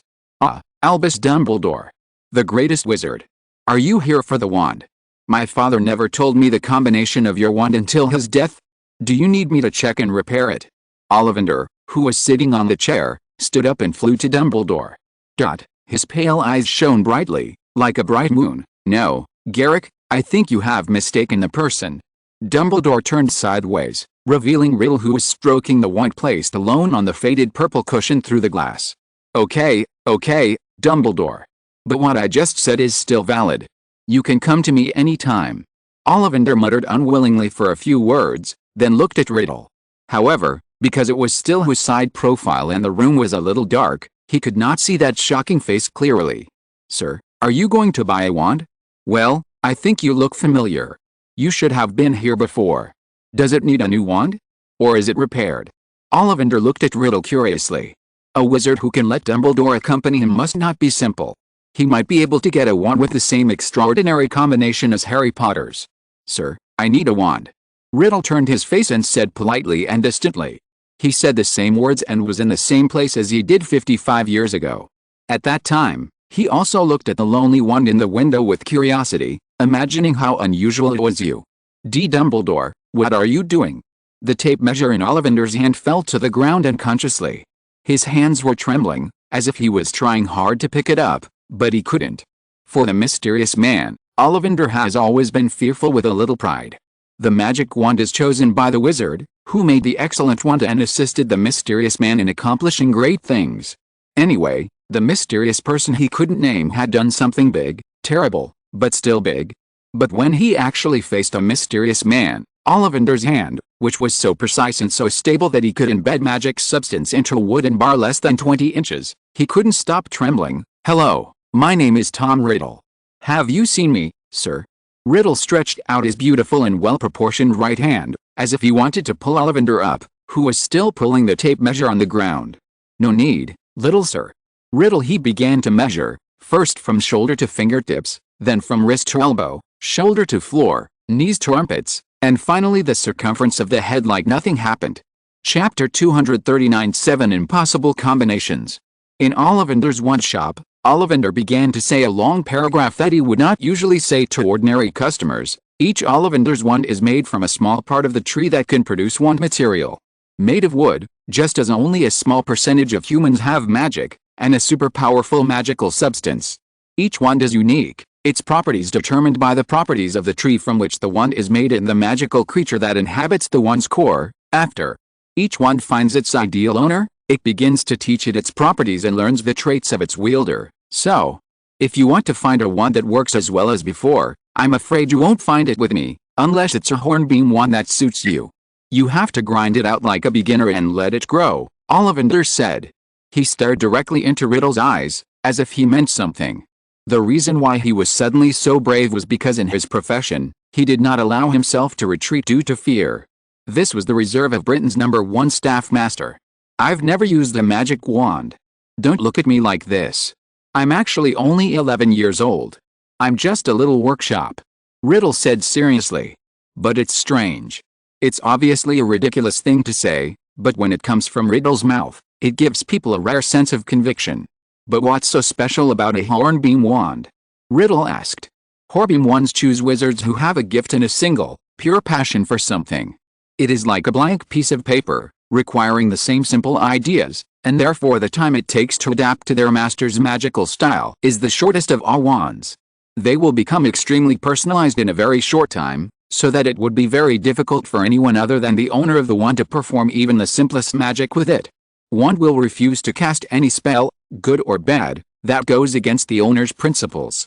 This is a wand that is particularly good at integrating and extremely perceptive. You can try hornbeam wood and phoenix feathers, 13 inches long. As Ollivander finished speaking, the wand was handed into Riddle's hand. Ollivander had a serious expression on his face, and after carefully asking for Riddle's permission, he took it away and looked for other wands in the cardboard box in the room. Try this, blackthorn wood and dragon's heartstrings, 9 inches long. What about this? Cherry wood and phoenix feathers, 12 inches long. What a discerning guessed, cherry wood and dragon heartstrings, 11.5 inches. None of them responded at all. The ones that had been tried were piled higher and higher on the bench. Ollivander was not as excited as usual when meeting picky customers. On the contrary, while looking for the wand in exchange, he kept mumbling to himself, how could it be? This should be the most suitable one for him. Why not try the combination of yew and phoenix feathers? Riddle asked curiously. Did Ollivander think that yew was no longer suitable and needed new changes? Yew wands are very rare. Because they contain toxic sap, yew is often associated with magic and death. After the outer old trees of yew die, new trees will continue to grow from the center, so it is regarded as an immortal tree and also symbolizes the reincarnation of the soul. Celtic priests regard you as a symbol of eternal life and immortality. And the phoenix feather is the rarest type of wand core material. It is the most proactive wand core, sometimes even acting on its own will, and is the most picky about choosing potential owners. Completed, 13½ inches, wood, phoenix feather. It's one of the 7 impossible combinations in my store, Ollivander said wistfully. His pale eyes stared intently at Riddle, seeming to have forgotten his fear. 7 impossible combinations. Dumbledore finally couldn't help but speak out. Among these 7 wands, 3 of them have wand materials and cores that I no longer use, so I won't introduce them. Their cores are White River Monster's Blackthorn, Trophinosaurus Heartstring, and Thestril's Collar. Tail Hair, Ollivander said. The spines of the White River Monster? The spells it casts for the core of the wand are powerful and elegant, but, as far as I know, only American wand maker Tiago Quintana uses this material is not because it is not good enough, but because Tiago Quintana has always kept the secret of how to trap the White River Monster. After his death, there should be no wandmaker using it as a wand core anymore, Dumbledore said. As expected of you. Ollivander said. He looked in admiration, never expecting that Dumbledore would be involved in wandology, a knowledge only spread among wand makers. Where are the other 4 wands in the 7 impossible combinations? Riddle asked impatiently. He still couldn't stand other people praising Dumbledore. In addition, his original wand was one of the 7 wands, and he was very curious about it. He said that one of them is the wand of the mysterious man. He followed him and did great things. Ollivander said, which made Riddle suddenly think of something. The other one can't be Harry. It's Potter's. You guessed it right, 11 inches, Hollywood, phoenix feathers, soft and flexible. The Hollywood that symbolizes death and rebirth, and the phoenix that also dies and is reborn in the flames, are the same extraordinary combination. One of the 2 tail feathers of the same phoenix is made of this wand, and the other tail feather is made of you. That one. Ollivander paused for a moment, and after Riddle calmed down, he continued, the other 2 are a combination of oak and dragon heartstrings, and elderberry and unicorn tail hair. Oh, where's their master? Riddle and Dumbledore said almost at the same time. One of these 2 wands belongs to Voldemort, and the other belongs to the Savior. Then, what kind of extraordinary existence would the owners of these 2 be? Owner yet? Ollivander said, and then he looked at Dumbledore with a very special look, and the other one is the Hogwarts gamekeeper, Rubeus Hagrid. Chapter 240 The Boy Chosen by the Unicorn. Oak, not red oak, but English oak. It is the king of the forest from the winter solstice to the summer solstice. It is a wand that accompanies you when you are proud or frustrated. A wand wood that is extremely loyal to its owner. Casts are the most dazzling. Use it as a wand core. Wands have a greater learning ability than other wands. The combination of the loyal and easygoing wood and the anti-bone dragon heartstrings is as outrageous as a bird in the sky can swim in the water. And he also has a terrifying length, 16 inches long, a little curved. While Riddle and Dumbledore were still immersed in the previous news, Ollivander continued to talk about why this wand can be used in the 7 impossible combinations. Where's the last wand? I want to try the combination of elderberry and unicorn tail hair. Riddle suddenly raised his head, and he had an inexplicable feeling. I'm afraid it's not suitable for you. Haven't you noticed that the wood and core of the wand I chose are more suitable for wizards who advocate strength and black magic and prefer neutrality? Ollivander refused directly, almost saying directly, you are Voldemort, you are crazy, you will think that you can match the pure unicorn tail hair. Let Tom try it. You can let him try the wand with unicorn tail hair first, Dumbledore said. Now, people who don't know think Riddle is a muggle. Then, try this, applewood and unicorn tail hair, 9 3/4 inches, very flexible. Ollivander took out a wand and handed it to Riddle dubiously. As soon as the wand came into contact with Riddle's fingertips, it started to tremble. How is that possible? You try this. What you just did was too extreme, so why not try this one? A bad boy with a good girl, black pear wood with unicorn tail hair, 12 inches, hard. Ollivander gasped excitedly. Be wrong. Here, please try this extraordinary combination, elderberry and unicorn tail hair, 13 inches, swishing sound. It's really amazing. The elderberry, which tends to have a hard texture, is almost the same as willow. Ollivander said excitedly. He waved the wand nervously, hitting Riddle's hand directly. When he touched the wand, Something that Riddle had never felt came from where he touched the wand's tail handle and familiar. I hope he looks like his dad. That voice did not ring in the ears of the other two people in the room. This voice was more accurately in Riddle's heart. Riddle suddenly understood that this was his mother's blessing. The only thing she gave herself was his handsome face, which was exactly the same as that of old Riddle as when Riddle had just become independent. And how wonderful is it? Riddle said. But his voice actually trembled slightly. If Dumbledore and Ollivander hadn't paid more attention to the reaction between him and the wand, they would have noticed something was wrong with Riddle. The Elder Wand has to be mentioned as the most powerful wand in history. I like to call it the Elder Wand. Group, a combination destined to fail. But somehow, it worked. Elder, the street wandwood, has an unlucky reputation and is more difficult to control than any other wand. It has very powerful magic, but it disdains being associated with any wizard whose ability does not match its magic. Only extraordinary wizards can successfully pair it with a rare Elder Wand. The superstition that Elder Wands never prosper is baseless and stems from mediocre wandmakers. They don't make Elder Wands more because they think the finished products won't sell. And unicorn tail hair is the most mediocre wand color. I mean compared to phoenix feathers and dragon heartstrings. Also very loyal, just not easy to use for dark magic. The rarest and proudest elderberry and the most ordinary and most loyal unicorn tail hair, it is not at all as incompatible with dark magic as other unicorn tail hair wands. It's like a phoenix feather wand with the widest coverage when casting magic. Down a bad path, if you don't deviate from the right path, I believe you will become as great a wizard as Dumbledore. Ollivander said. This was his first warning to a wand owner. Like the mysterious man before, he may have realized that he would take a bad path in the future, but he didn't say anything at the time. After all, in his opinion, as long as the owner of his wand is worthy of Ollivander's wand, it has nothing to do with him whether it is good or bad. But now, he, the owner of such a beautiful child, didn't want to go down the same path as another Riddle. I understood, looking like he was being taught, and he wasn't pretending. This was completely beyond Dumbledore's expectations. Chapter 241 Ryan's attention. Besides the 7 impossible combinations, what other interesting combinations do you have here? Riddle said, stroking his wand. He was keenly aware of Dumbledore's gaze and began to change the topic. Interesting. The marrow of dragons, the heartstrings of giants, and the most special heartstrings of unicorns. Ollivander began to recall. Unicorn heartstring. Riddle, who had a unicorn tail hair wand, looked curious. The first materials are just rare, but the latter ones are rare. Riddle has never heard of a wand with a unicorn heartstring as the color. Can understand if there are unicorns who voluntarily donate their blood, but voluntarily donate their body tissues, or even their hearts.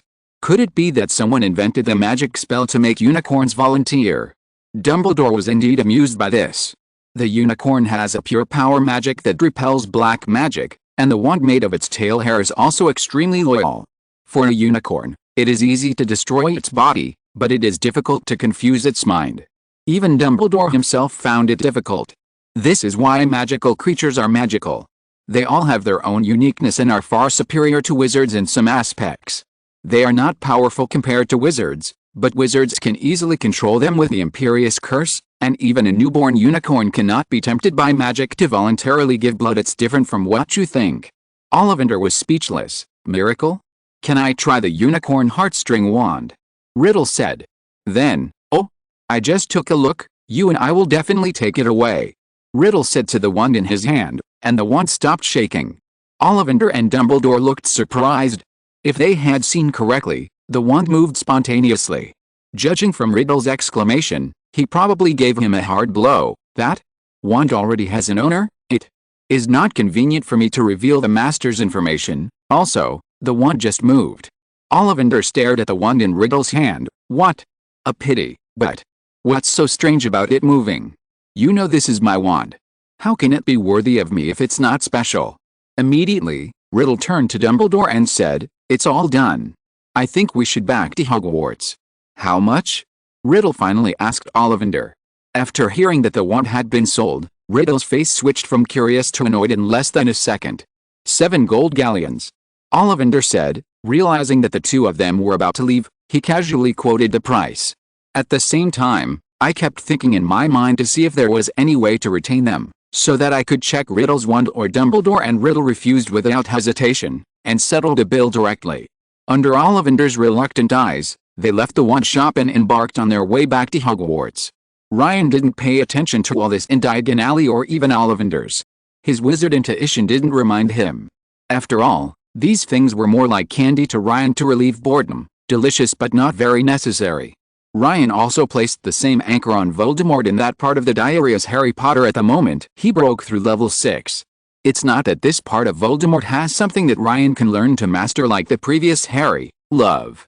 In fact, Ryan has set such anchors for all the characters he pays attention to, except for Dumbledore, who is let off at level 6. The anchor itself also has the function of collecting information.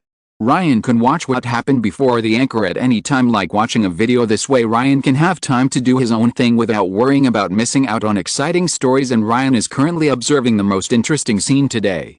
If there's anything in the 7 Harry Potter books that made Joe Yee shed tears in his previous life, it was Dobby's death. You know, when Ryan was still Joe Yee, even Dumbledore's death did not make him cry. Dobby has no master. The elf screamed, "Dobby is a free elf, and Dobby is here to rescue Harry Potter and his friends." Ryan still remembers this sentence even now. But everything is different now from the original world line. Draco Malfoy has joined Harry Potter's team, taking Hermione's place. Lucius Malfoy fell directly to Dumbledore's side. The diary has also become an independent life, and the role of the basilisk will probably be reduced to nothing next school year. Without Lucius Malfoy putting the diary in Hogwarts, there would be no Dobby to rescue Harry and do everything possible to prevent Harry from going to school or to drop out. There was no need for Harry to give Dobby his socks and let him go free.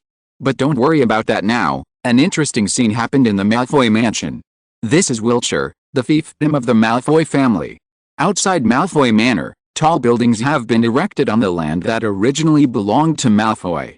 Only the additional entrance near Malfoy Manor still looked deserted. Driveway, extending into the distance, are 2 imposing wrought iron gates, the only physical entrance to Malfoy Manor. At the same time, there was a constant rustling sound, and a white peacock walked gracefully on the top of the hedge. Behind the hedge was a surprisingly large garden, filled with a misty vapor brought by fountains of various shapes. Peacocks, flowers, fog, and the rainbow reflected in the air by the afternoon sun brought a sense of harmony and tranquility to Malfoy Manor at this time. Boom. With the appearance of a figure, the harmony was broken. The white peacock howled, not looking as graceful as before. A hollow silverware covered with dark and luxurious runes hit the ground heavily. Gaudy. Ryan sighed as he watched all this. The door key that was supposed to be made of the most inconspicuous things was replaced by eye-catching silverware. Here at the Malfoy family for the recommendation and subscription. My hand speed cannot guarantee more updates, but I will not stop updating. Chapter 242, Confessing Old Malfoy. If Malfoy Manor gave Ryan any feeling, the first impression was that it was huge. It took 10 minutes to walk from the door to the living room. When he paid attention to Lucius Malfoy, Ryan was surprised to find that almost everyone in the wizarding world had a Floo network installed on the fireplace, but the Malfoy family did not. Furthermore, this door key cannot lead directly to the Malfoy family's mansion. At this time, old Malfoy's face was extremely pale, his hands were shaking involuntarily, and the hollowed-out silverware was abandoned by him on the gravel ground, as if it was just a disposable product. He walked quickly forward, along a straight lane that should have been used for carriages in the past. Ahead is a very decent mansion. The windows on the ground floor are all inlaid with diamond-shaped glass, and the window edges are also carved with decorative patterns. Built in an independent manner and perfected from generation to generation. The Malfoys, on the other hand, are constantly adding details to the mansion to make it look more luxurious, as expected of Malfoy. Ryan thought about whether it was a compliment or a criticism. On the other side, old Malfoy was walking calmly while leaning on his snake staff. After he went to the fire, the silverware on the ground slowly disappeared. They probably never pick up their things if they fall on the floor. Ryan continued to follow old Malfoy's footsteps and looked forward. After walking for about 10 minutes, I came into view of a large fire. The outside sunlight could hardly penetrate, and the light was dim. All the light was provided by scented candles can be seen. The foyer was very luxuriously decorated, with a luxurious carpet almost covering the entire stone floor. As old Malfoy approached, portraits on the wall that were as pale as him and looked like standard Malfoys looked at him with expressions of concern. What followed was a ridiculous number of heavy wooden doors. Ryan suspected that this was the reason why the Malfoys, who like to rely on house elves for everything, did not gain weight. The house is so big and has so many doors, so it's easy to walk in. Ryan even suspected that the reason why Dobby yearned for freedom was because of the heavy workload. After about 10 minutes, old Malfoy walked to the living room and bumped into his wife, Narcissa Malfoy, who was about to walk out. "Lucius, what's wrong with you?" As a wife, Narcissa obviously noticed something was wrong with old Malfoy. "It's nothing, sissy." Lucius pretended to be calm. He was not going to tell his wife what he had just seen in Diagon Alley, and even though he had already turned to Dumbledore before, he did not mention it to her. What happened in Diagon Alley? What did Arthur Weasley do again? I remember you got rid of all the stuff at home last time. Seeing her husband like this, Narcissa held her husband's right arm in distress and sat on the sofa next to the fireplace. And chattering endlessly, Arthur Weasley targeted everything they had done, saying that their business was illegal and constantly coming to inspect his home. "I suspect that what happened to Draco before was caused by the Weasley family. You go out a lot, and you don't know what Draco says all day long like, 'Ron's dad is so awesome,' and 'Where did you, Arthur, and my bastard cousin go last time? Draco is not really having an affair with the Weasley brat, is he?" Seeing that her husband was silent, Narcissa began to rebuke what had happened before, and began to connect it with the performance of old Malfoy today. Just when Narcissa's words became more and more outrageous, and she even thought about whether her husband might have an affair with Arthur Weasley, Lucius Malfoy finally couldn't bear it anymore. "Sissy, let me tell you something, don't be afraid." Old Malfoy took a deep breath. He decided to tell his lover, after all, the Dark Lord may be resurrected now, and he is now a Dumbledore sect. If she doesn't know anything, it will be in danger. "Sissy, you know that although my father is not a Death Eater, he has a very good relationship with the Dark Lord. I'm afraid I'm the only Death Eater besides the first Death Eaters not, Rosier, Mulciber, and Olahav who knows what the Dark Lord looked like before." Old Malfoy paused for a moment, and the color returned to his pale cheeks before continuing, "I saw the Dark Lord when he was young. He and Dumbledore were together. Peace. Sissy, you know, I also learned some crazy news. He is the defense against the dark arts professor next semester." Old Malfoy said tremblingly. Narcissa sucked in a breath of cold air, and in an instant she had the painfully cold white skin of her husband. In a corner that the two of them didn't notice, a short figure wrapped in rags stood there blankly, and then disappeared. "Lunatic Dumbledore. I should have listened to your advice and asked Draco to go to Durmstrang," Narcissa exclaimed. The worry about Draco's safety during the next school year brought about by her mother's love made Narcissa lose her mind. "Sissy, don't you understand, this may be a good thing," Lucius reminded. "A good thing? The lifeblood of that old madman. If the Dark Lord can become a professor at Hogwarts, then meaning he's harmless. Dumbledore's side is the dominant side, and Draco is hanging out with Harry Potter and the Weasley brats. Some time ago, your contact with Arthur Weasley and Sirius was also Narcissa guessed, and as the words progressed, she slowly regained her composure. "Diary," Malfoy Sr. said. Narcissa looked at her husband in surprise. To put it bluntly, her husband's family were all speculators and two-faced. According to Lucius, he must have discovered the secret of the Dark Lord's defeat. And isn't the diary just a black magic jewel? Draco said he was going to Sirius's place with Ron. "Tomorrow you and I will pick out gifts for my cousin and Draco's two friends," Narcissa said. She skipped the topic about the diary.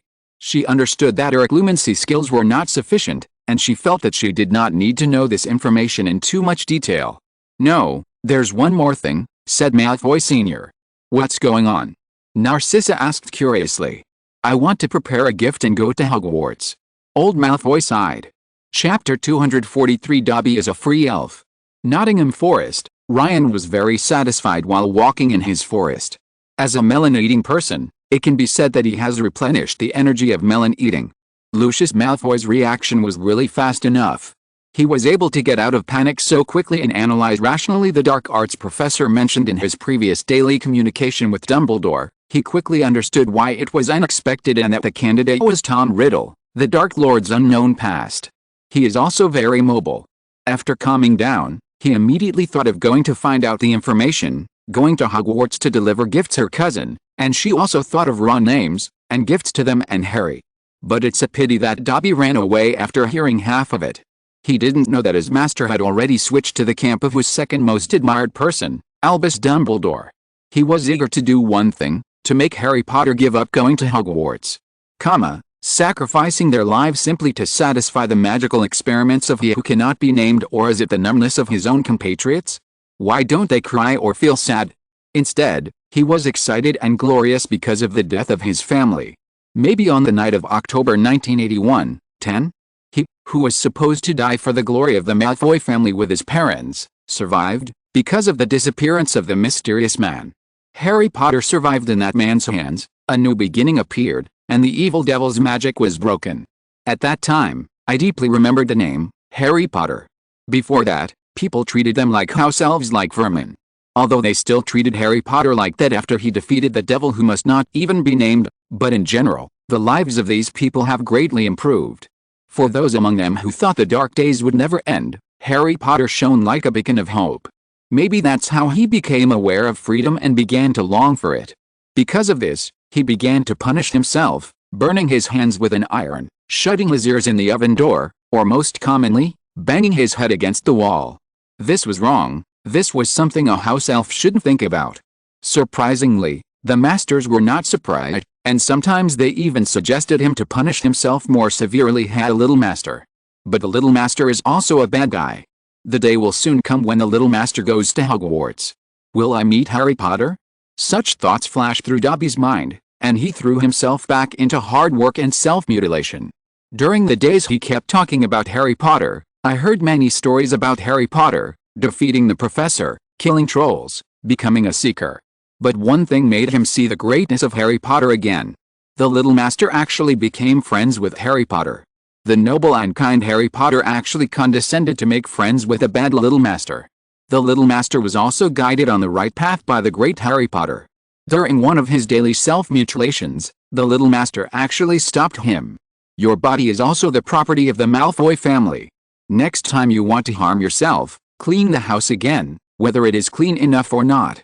This is all Harry Potter. But even though he already understood Harry's greatness, he still didn't expect that he, who was only a first-year wizard, would once again defeat the devil whose name must not be mentioned. Although the little master said it was the remnant soul of the devil, it still cannot affect the greatness of Harry Potter. But what did Dobby hear today? That devil. Ron, he seems to think that blocking Harry Potter's external communication will make Harry think that he has no friends, and even further drop out of school. Dobby didn't even know that his little master was coming to Privet Drive to pick up Harry on July 7th, even if there was no letter. But this also made Ryan find it very interesting. There was one thing that Ryan had not noticed before, and that was the mechanism of Harry's protective spell. It's not that Ryan didn't expect this. This mechanism is also something that Ryan can quickly understand through him thinking.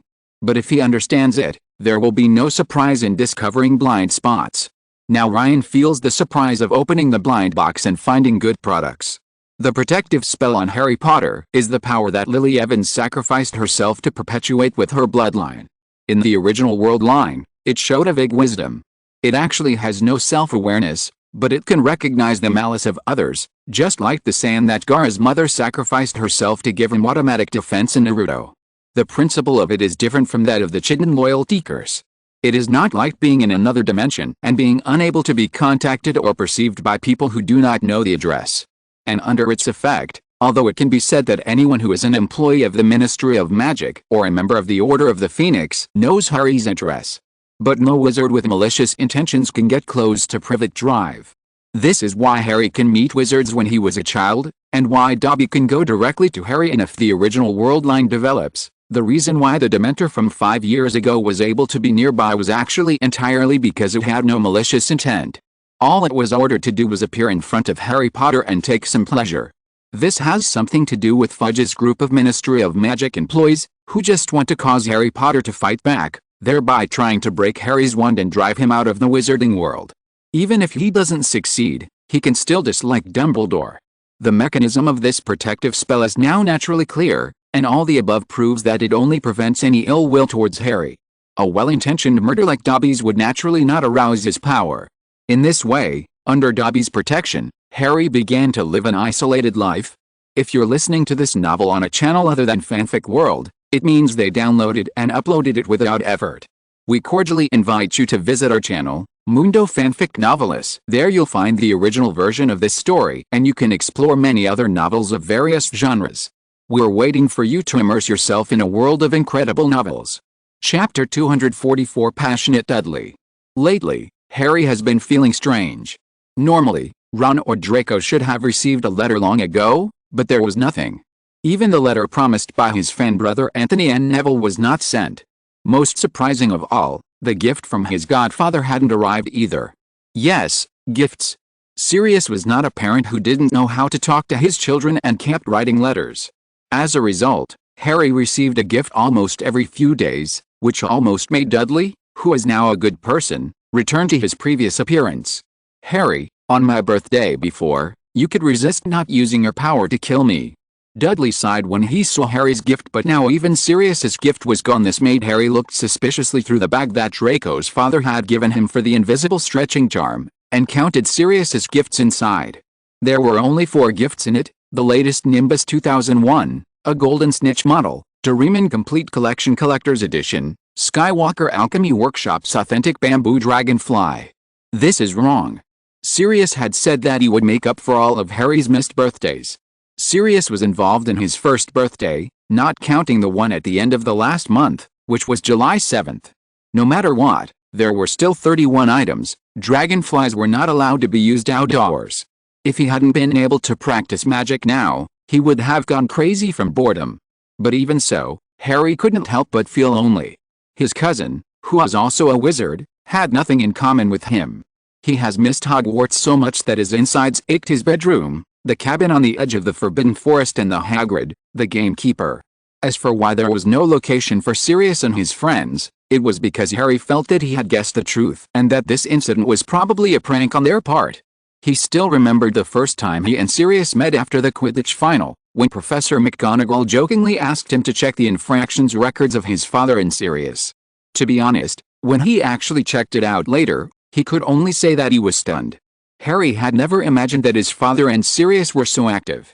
Points were deducted almost every day, and recorded in the records with them were a guy named Lupin, the traitor Peter Pettigrew, and the current Slytherin's original Professor Snape. Lupin should be their friend, and needless to say, Professor Snape, their relationship is definitely not good, and they probably got points deducted for fighting added points at that time. The score might even be negative by the end of the year. That was also the golden age of Ravenclaw. Because of the fierce battle between Slytherin and Gryffindor, Ravenclaw became the winner and the winner of the Academy Cup. Is this why Professor Flitwick was kinder to Snape? All in all, his godfather is an enhanced version of Fred. Fred's pranks are more cruel, and George usually plays a moderating role. Harry now had reason to suspect that his godfather had contacted his friends to give him a big surprise for his birthday at the end of the month. Everything now is just a conspiracy, making Harry think that he has been abandoned by the magical world and has lost contact. This is not Harry's whim. In his opinion, there are several pieces of evidence to prove it expensive, and the newspaper uses a variety of transformation spells. If the news changes, the content of the newspaper will also change during the day. If this happens, it's equivalent to ordering 2 copies for the price of 1. But now, even the Daily Prophet is gone, and only Sirius can do this. Secondly, his understanding of Ron. Even if Ron really forgot about himself because the holidays were so fun, he still had an idle Nimbus 2000 in his hand. In his previous letter, he used this to replace Ron's Christmas gifts for the next 3 years. It's impossible for Ron to forget this Nimbus 2000, it's still in his hand. The third one is the automatic reply letter. He used Seaweed to send many letters, some of which would be answered automatically, such as the after-sales service at the Skywalker Workshop. And now that he has not received any letters, there is only one possibility. Heidi's letter was not sent at all, been committed by an acquaintance. Then there is only one answer. The birthday party at the end of the month will be very exciting, and it may not only be Ron, Draco, and Sirius, but maybe other students will also go. Now Harry even suspected that the 21st mentioned in the previous letter was false. In order to act more realistically, they might delay picking him up until the end of the month. So, with a feeling of pain mixed with anticipation, time quickly came to July 7th, 18 days away from the original date. It was probably the hottest day of the summer, and the big square houses on Privet Drive were enveloped in a drowsy silence. The usually shiny cars now sit dusty in the driveway, and the once lush grass has turned yellow. Watering hoses have been banned due to the drought. The residents of Privet Drive's usual pastimes were cleaning cars and mowings. Now they can't do either of these things, so they have to hide in their shady lawn houses and open the windows wide, hoping to get a breath of non-existent things' cool breeze. And Harry was lying flat on his back in the flower bed outside number 4 Privet Drive, hiding from the hot sun behind a large bush of hydrangeas. Harry was not hiding here because he was ostracized or caused any trouble. He just wanted to avoid the weird enthusiasm coming from his cousin Dudley. Because of Sirius and the others' pranks, Dudley thought that no one cared about Harry now and greeted him with all kinds of greetings. Would you like some more bacon? Look at how skinny you are, Harry. There's someone good in my room. Would you like Harry? Do you want me to pull Pierre, Dudley's former friend, who has no contact since he went to Hogwarts, over and give you a good beating to vent your anger? The most troubling thing is that Uncle Vernon and Aunt Petunia, who are expected to side with Harry, i.e. object to Dudley being too close to Harry, both have a tacit attitude towards this. Harry could barely understand Aunt Petunia's behavior. After all, judging from Aunt Petunia's previous revelations, it was not that she had no feelings for him, but that she was jealous of him and his mother having magic. Uncle Vernon's attitude confused Harry. Although Uncle Vernon was raking his ears, he was still very hard in key places. Could it be that he knew that Sirius was very rich and the owner of the largest newspaper in Britain? Chapter 245 The exceptionally clean Malfoy house. Outside the window, the white peacock was howling, and Draco Malfoy was sitting on the lounge chair by the window, watching all this with boredom. He had never understood since he was a child why this beautiful bird sang so unpleasantly. Draco rubbed his eyes. The sunlight shone on the ground through the window and reflected on his forehead. Why is it so clean? Since the last time he couldn't help but tell Dobby not to hurt himself, his home has been much cleaner. Far cleaner than before. Parents also specially praised him. Draco, my good son, Malfoy's pride, your light words have made Dobby work so much harder. But now, this is too clean. Even the ground can be used as a mirror. Draco understood that Dobby was an unqualified, crazy elf. He is different from his kind. He wants to be free house. Dobby is probably thinking about freedom all the time. Draco was hesitant, is good-looking, excellent in studies, and a popular seeker. These alone make people rush to be friends with him. And Draco also knew that Harry Potter was the next captain of the Ravenclaw Quidditch team, and he also defeated Voldemort, one-on-one. This makes Draco sometimes think, am I really worthy of being Harry's friend? My father was a Death Eater, Voldemort's lackey. Unlike Ron's father, who is not only a member of the Order of the Phoenix, but also a great pioneer in the wizarding world. I wish I were Ron. Recently, he had not received a letter from Harry for 10 days since they last separated at Dudley Dursley's house. Even Ron's letter was the same, which made Draco, who already had low self-esteem, even more upset and uneasy. Harry and Ron must have forgotten him and left him aside. What Draco didn't know was that Ron, who in his eyes was qualified to be Harry's friend but had also not written to him, was also very worried. Ron did not think that he was qualified to be Harry's friend just because his father was the great Arthur Weasley, as Draco thought. On the contrary, because of his father's greatness and Harry's extraordinariness, his own mediocrity became even more glaring. Ron was in the same mood as Draco. He also suspected that Harry had abandoned him and contacted Draco alone. But Ron is different from Draco. Draco only has his parents at home, and these thoughts cannot be told to his parents. Otherwise, wouldn't it solidify the relationship between him and Harry? Although Ron's family didn't have the right amount of money, they had many children. Charlie and Bill were not at home, so Ron had something on his mind but couldn't tell it. As for Ginny, Ron couldn't say it. After all, he was the older brother in front of Ginny, and he could not expose his vulnerability. Furthermore, Ginny had cried before because she thought that she had taken Harry away. That was why his mother went back after picking up Fred, George, and Percy. That was also the reason why Ginny didn't come. She was crying at home. Percy, on the other hand, was also a guy who was still studying hard during the holidays. He was rarely seen going out, and Ron couldn't complain to him noticed, but Fred and George were different. They discovered one thing keenly: Hedwig had not come to the burrow for several days. They gave Ron another way of thinking and woke him up from his low self-esteem. That is, could it be the Dursleys who blocked Harry's connection with the wizarding world? After all, they had a criminal record, preventing Harry from going to Hogwarts. So, a letter was sent to them by the family's new owl, Zuikiong. Errol was too old. When Sirius and Arthur were communicating about the transformation technology of Muggle items, he forcibly sent it to them on the pretext of putting an owl in his house. Wonder if you have. If you don't have one either, I doubt it's Glittersleeves. Please reply as soon as possible. I think I need to contact Sirius if needy.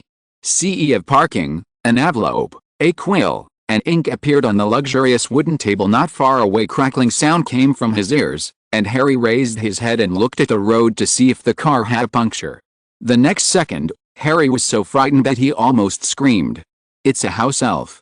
If Ron and the others hadn't mentioned that they were curious about why slavery existed and checked it out later, he would have thought it was some little monster. He understood that this could only be found in ancient and wealthy wizarding families, and in his impression these two conditions were met, and the only ones he knew were Sirius, Draco and Ryan. Ron's family didn't have one. His mother had always hoped to have an elf to help them iron their clothes. Unfortunately, elves were only found in old manors and castles, and they couldn't find one at home. Harry calmed down and said to the little guy who looked like he was about to cry, "Hello, are you sent here for Sirius?" After all, Draco and Ryan should not let the elf contact him. This is only possible with Sirius, who doesn't know what to say. Chapter 246 Dobby's Warning. Harry had never imagined that there could be such a disturbing creature. "What a fuss, you said please, never, never."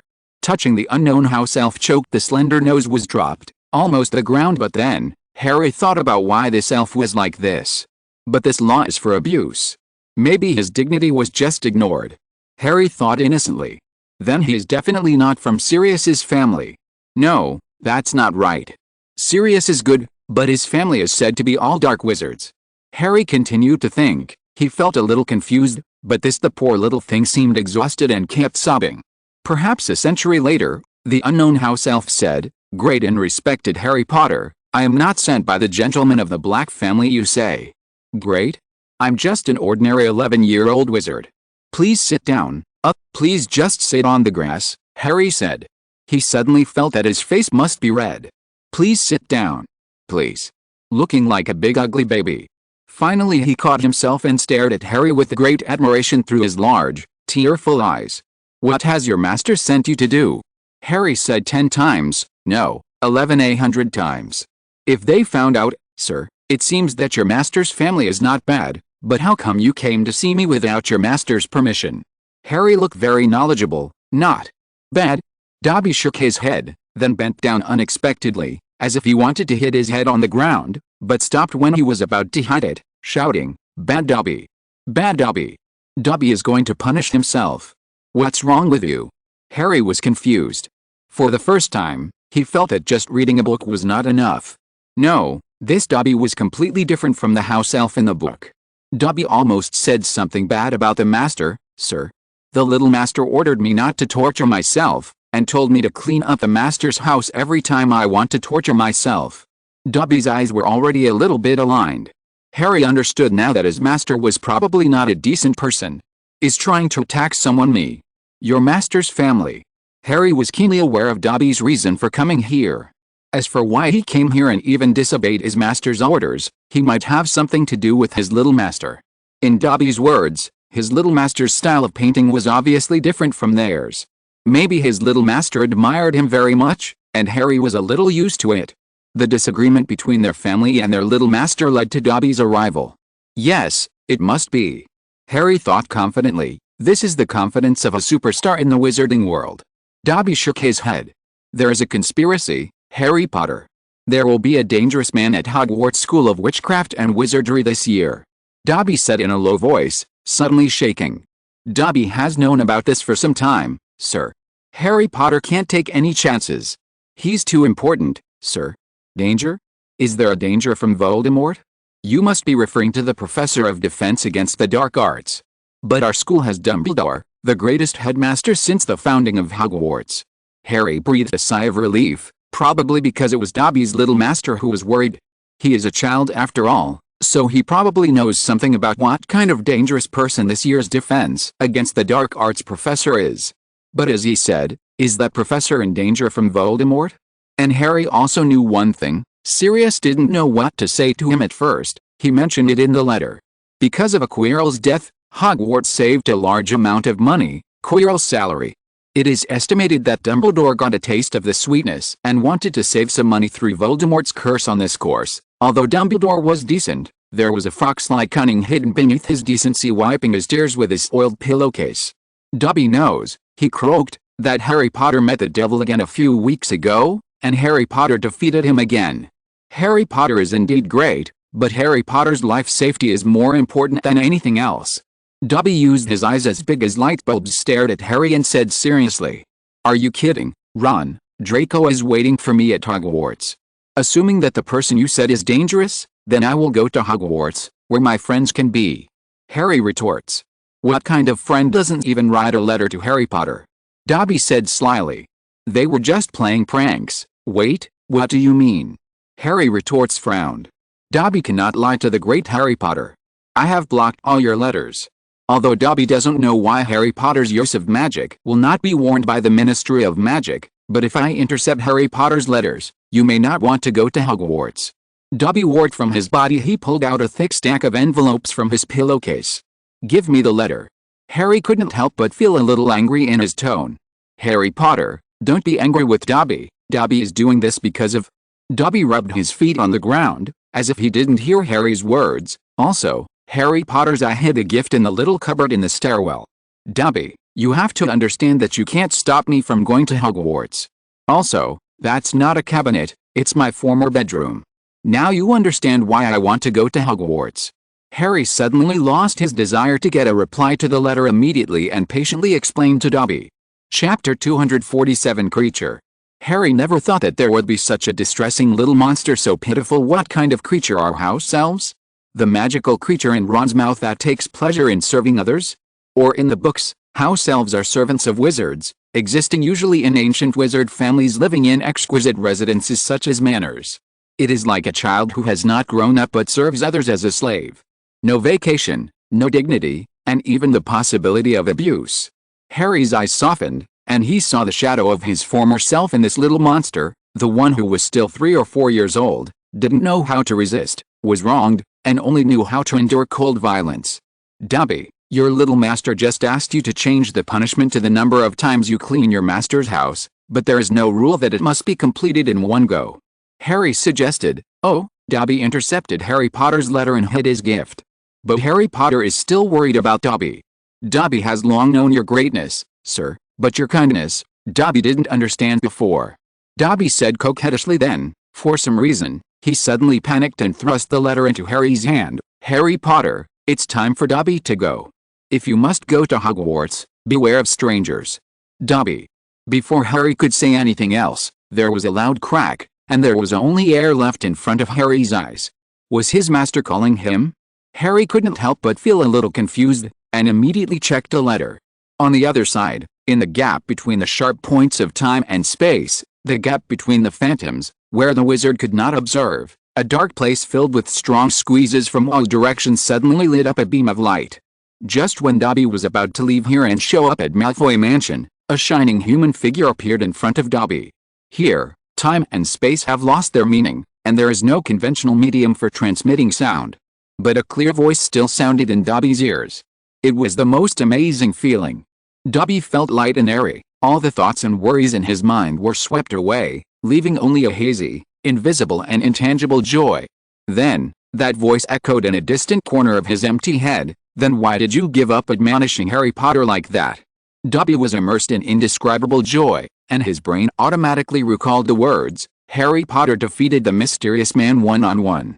If Harry Potter really had to go to Hogwarts, Dobby wouldn't stop it. Dobby has already hinted that the teacher of his course is in danger, and Harry Potter also understands.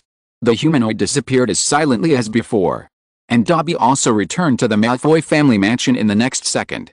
Calculating the time, it is the same as the normal time it would take for Harry's family to get here. The time in between seemed to have been stolen, and Dobby didn't notice it, as if nothing happened. This humanoid is Ryan. Although with the current level 6 thinking, Ryan can figure out the reason why Dobby is different from the original world line, even in the slightest. But this way, there is no sense of participation. Ryan also has the desire to show off in front of others. Logically speaking, there is no way to stop the disembodiment spell except through the anti-disseparation spell.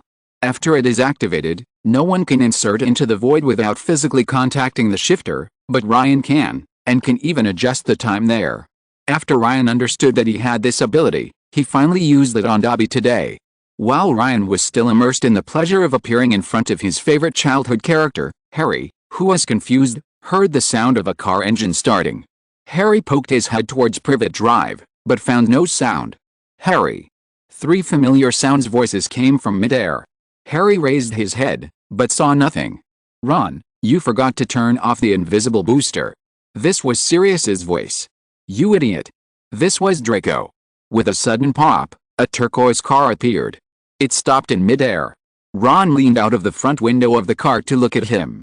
Sirius was sitting in the driver's seat, and Draco was sitting in the back. The sight before him made Harry open his mouth. How is it going, Harry? What's going on? Said Ron. Why don't you reply to me? Is it the Dursleys? Draco's ears perked up, but he looked away, looking unconcerned. If it's really that guy Dursley, it seems I was too merciful last time. Sirius said with a little anger as he landed the car on the ground. Harry, what you have in your hand is you didn't just get a letter. Draco couldn't help it. He keenly observed the unopened stack in Harry's hand through his peripheral vision. It was like a letter I had just received. It has nothing to do with Uncle Vernon. Draco, you're pretty much right, so to speak. Harry excitedly hugged Ron as he got out of the car. The friend he hadn't seen for a long time put a smile on Harry's face again. But it also gave him a view of the back row, where besides Draco there was another creature, a house elf. He looked completely different from Dobby. He was thin and small, only half a man tall, with pale skin hanging down, and a lot of white hair coming out of his bat-like ears. He was also wearing something similar to a pillow towel, but it was much cleaner than Dobby's. That's Creature, because the Malfoy brat, the son of Miss Sissy in his mouth, has really cleaned himself up.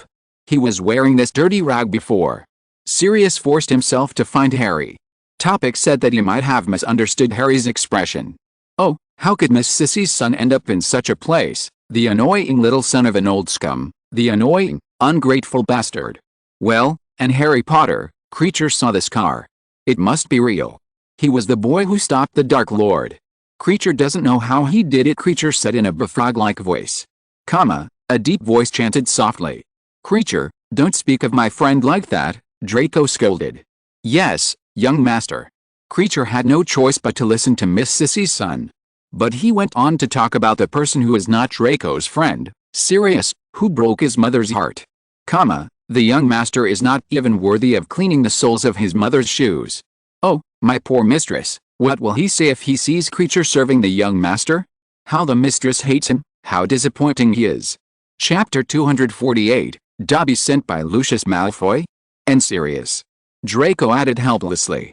Creature then closed his mouth, but still muttered unwillingly against his fleshy nose as big as a pig's. Harry watched all this in shock. This elf was simply the opposite of Dobby. He was as annoying as Dobby was pathetic. How? Did you? Harry looked at Sirius. Harry noticed from the corner of his eye that the curtains in his house were suddenly drawn up, making it look airtight. It seemed that Uncle Vernon had noticed their arrival. The old traitor with dirty blood in his little brats, Creature can only protect them. My poor mistress, if she knew something underground, what would she say to old Creature? Oh, how shameful. Poor old Creature, what can he do? Creature found another loophole. Creature was like a veteran who had been working for many years. He easily found the loopholes in his master's orders and went to break through them. Dobby is an honest kid in comparison. Harry couldn't help but think after hearing Creature's dirty words again. Shut up, Creature. Don't mention my mother. Sirius couldn't help scolding, just when Creature wanted to continue to say something, and don't mention Ron and his family. Creature finally closed his mouth unwillingly. Don't be surprised, Harry, he stayed alone for too long, received some crazy orders from my mother's portrait, and talked to himself, but he was a hateful elf before. Sirius turned his head and said, Harry, why haven't you answered my question yet? Ron interrupted. It's a house elf. His little master is a fan of mine. Knowing that this year's defense against the dark arts professor is a dangerous person, he sent him to prevent me from returning to Hogwarts. Harry shrugged. Dangerous person? The mysterious man is no match for you, Harry. His little master must be a little kid who hasn't gone to school yet. Ron said. That's right. The little devil Draco agreed in agreement. Harry, there are independent news channels among house elves. Harry, do you know the name of that elf? Sirius woke up and looked at Creature. Creature, answer our questions seriously in a moment. Back. From Azkaban, he is now dictating Creature. My mistress. Old Clayche muttered a lot of sarcastic remarks about Sirius, but reluctantly agreed. Regarding these words, Sirius looked like a blowing breeze on his face. It seemed that as long as Creature didn't talk about other people, he didn't feel anything wrong. He looked at Harry, and Ron and Draco also looked over curiously. They all wanted to know who the little master was. But Ron was thinking more, I hope it's not a little girl. Ginny will cry again if she finds out. His name is Dobby, Harry said calmly. Haven't forgotten, have you? This is Ron. Harry looked confused, as if he was the only one in the world who didn't know why. Fortunately, Sirius was still with him. Sirius was also confused, but he looked at Creature and signaled him to answer quickly with his eyes. Dobby? Lucky Dobby. Oh, it's not like old Creature who can only serve the rebellious young master. How great to be with a kind-hearted Miss Sissy. For the first time, Creature's old face was no longer full of resentment towards Sirius, it was jealousy towards Dobby. Is he lucky? Dobby often abuses himself. Not only did his master not stop him, but he also asked him to increase his efforts. Harry asked in confusion.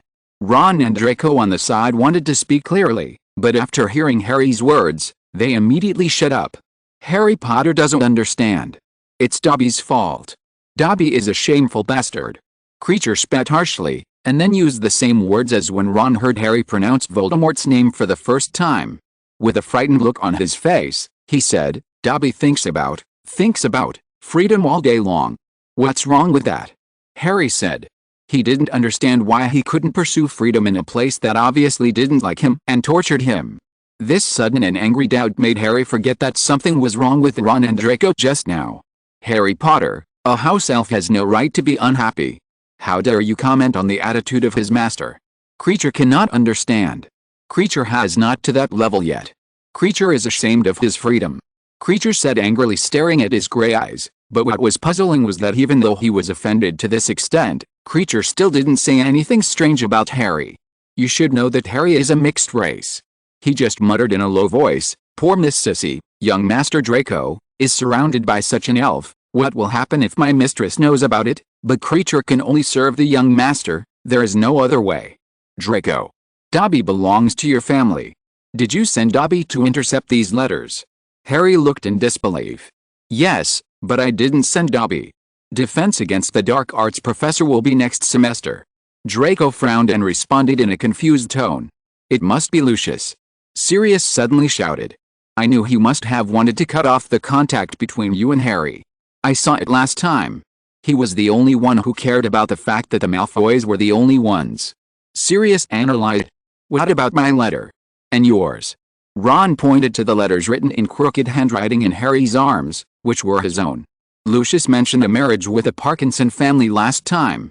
He must be afraid of Draco's opposition, so he cut off the contact between you first, including me and Harry. It's also possible that the house elf named Dobby intercepted all of Harry's letters to prevent you from contacting him through any third party. Sirius said confidently.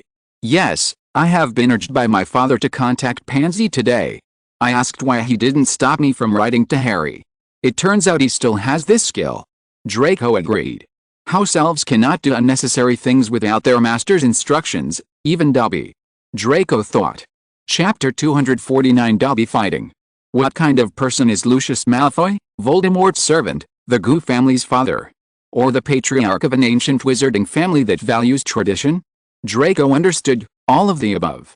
Unlike the Weasleys who have many children and grandchildren, the Malfoy family has always been a single descendant. This is why my father, who is the head of the Malfoy family, pays most attention to the continuation of the Malfoy family. And the possibility that Draco might follow Albus Dumbledore's path is undoubtedly the issue that Draco's father needs to solve the most right now. So Draco was not surprised that his father behaved like this. This kind of behavior might be called treachery in Gryffindor, but for Slytherin, it is an all-too-common tactic came on his own. The reason I think so is because Dobby's little master stopped him from harming himself, and he hinted that his master was not a good person. Harry reminded. What would a house elf do? Harry, are you confused? Ron and Sirius said at the same time. If it's Dobby, it's possible. My father is the school governor of Hogwarts. It's normal for him to know everything. Draco believed that Dobby was originally a crazy elf. Hint. How dare Dobby? Creature screamed angrily. Dobby should be ashamed of his behavior and commenting on his master like that. Shut up, Creature. Sirius said impatiently. Creature had no choice but to shut his mouth unwillingly, his gray light bulb eyes filled with hatred. Ron would probably believe it. Why don't you call Dobby out and ask him? Harry reminded him of who the Defense Against the Dark Arts professor was. Even Lucius Malfoy would consider him dangerous. Dobby Draco is really a bad elf. He was treated kindly by my old master's pure-blood grandnephew, but he also betrayed his master's family. He is so blessed that he never knows how to be blessed. Creature would rather be Master Malfoy's servant. Creature muttered again. He misinterpreted Sirius's order to him again, and looked at Dobby with envy and jealousy. Dobby, what are you here for? Draco asked curiously. Although he already knew the answer from Harry's mouth, he still wanted to hear it from Dobby's mouth. Bad Dobby, white Dobby. Dobby is like this without passing through the master's house. About to harm himself, but because of Draco's order, he had to stop, and after regaining consciousness, he continued, but this is to protect the great Harry Potter. Harry is no match for the you-know-who. Also, how did you intercept my letter? Draco said. He was curious. House elves could not disobey their master's orders, let alone intercept their master's letters. Letter Harry Potter received. I didn't see little masters. Ron's eyes were open to the side. I have never imagined that house elves could be like this. As long as he couldn't see it and directly intercepted Harry's letter, he would pretend that he didn't know that his little master had also mailed a letter to Harry. It's no wonder that he and Draco can communicate with each other. Dobby can't intercept letters directly. He can only deceive himself into intercepting all mails to and from Harry. Just for the Potter boy. Intercept the master's letters. Old Creature is so shameful. He's related to Dobby. Creature's wrinkled face turned a little red for the first time, but this time he was angry. No, exactly, call the great Harry Potter like that. Dobby was also angry then. Two house elves rolled around on the lawn of number 4 Privet Drive. Creature is not allowed to insult Harry Potter in front of Dobby, no. Otherwise Dobby will shut Creature's mouth. Dobby screamed. Creature can call Harry Potter whatever he wants, that's right. What an elf, Dobby. He mocks his master, intercepts his master's letters, and does so both covertly and covertly. Having such an elf relative, oh, Creatures, what would the mistress of Creature say? They didn't hear what Creature's mistress would say, because at this moment Dobby shoved his little lumpy fist into Creature's mouth, knocking off his half a mouth of teeth. Creature, Dobby, stop. I forbid you to fight any more. Draco said hurriedly. Yes, little master. Dobby gave Creature a sharp look. Creature still wants to teach Dobby a lesson, but old Creature is willing to listen to the pure-blood grandnephew of his old master. Harry, he loves you so much? Senses, who? Is that person? The Defense Against the Dark Arts professor. Draco asked. Now, the only question is, who is the person that even his father thinks is dangerous? Could it be Mad-Eye Moody? Little master, I dare not say that name, he is the man that Harry Potter defeated some time ago. The slight anger on Dobby's ugly brown-red face soon gave way to fear. That old lunatic Dumbledore. He couldn't have captured Voldemort to be his teacher. Galleons. Sirius suddenly burst out. What? Voldemort is our teacher? Harry also looked shocked. Why is it that our Defense Against the Dark Arts class can't get along with a mysterious man? It was him last year, and it's him this year. Louis couldn't help but complain. Is it true, Dobby? Is it really that person? Draco asked. The master said it was the person he was when he was young, before he changed his name. At that time, his name could still be mentioned. Dobby mustered up the courage to continue. Creature on the side suddenly broke away from his hatred for some reason. He looked at Harry with an unprecedented look, his ugly mouth pouting slightly, as if he wanted to say something. However, no one paid attention. Chapter 250 Free Dobby. Sirius felt like a failure because of him, his best friend passing away. He had also thought about getting over it once and for all, but the pain in Azkaban made him feel that perhaps living in the world and torturing himself was the best atonement. but due to an accident, he was acquired. At this time, he only had one thought, to die and to accompany James. The most difficult thing for people is to reconcile with themselves. Dumbledore saw this keenly. He looks like his father, but his eyes Sirius interrupted the rest of the words. He just needed to know that there was another James. In the eyes of Sirius now, Harry is everything.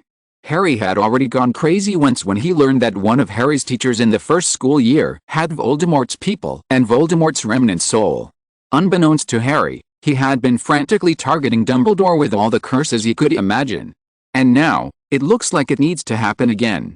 Sirius suppressed his anger and forced a smile from his slightly sunken cheeks. Harry, we will go to Arthur's house in a while, and we will pick you up later. Ron and Draco both had shocked expressions on their faces. Harry may not know, but they know how eager Sirius was to pick up Harry when he was at Ron's house, but now he has changed his mind? Draco was very happy, so that while living with Harry, he could stay with his idol Arthur Weasley for a while longer. This is rare. The reason why his father was willing to release him was because he mistakenly thought that he would go to Sirius. If it were the Ron family, it probably wouldn't be possible in this life.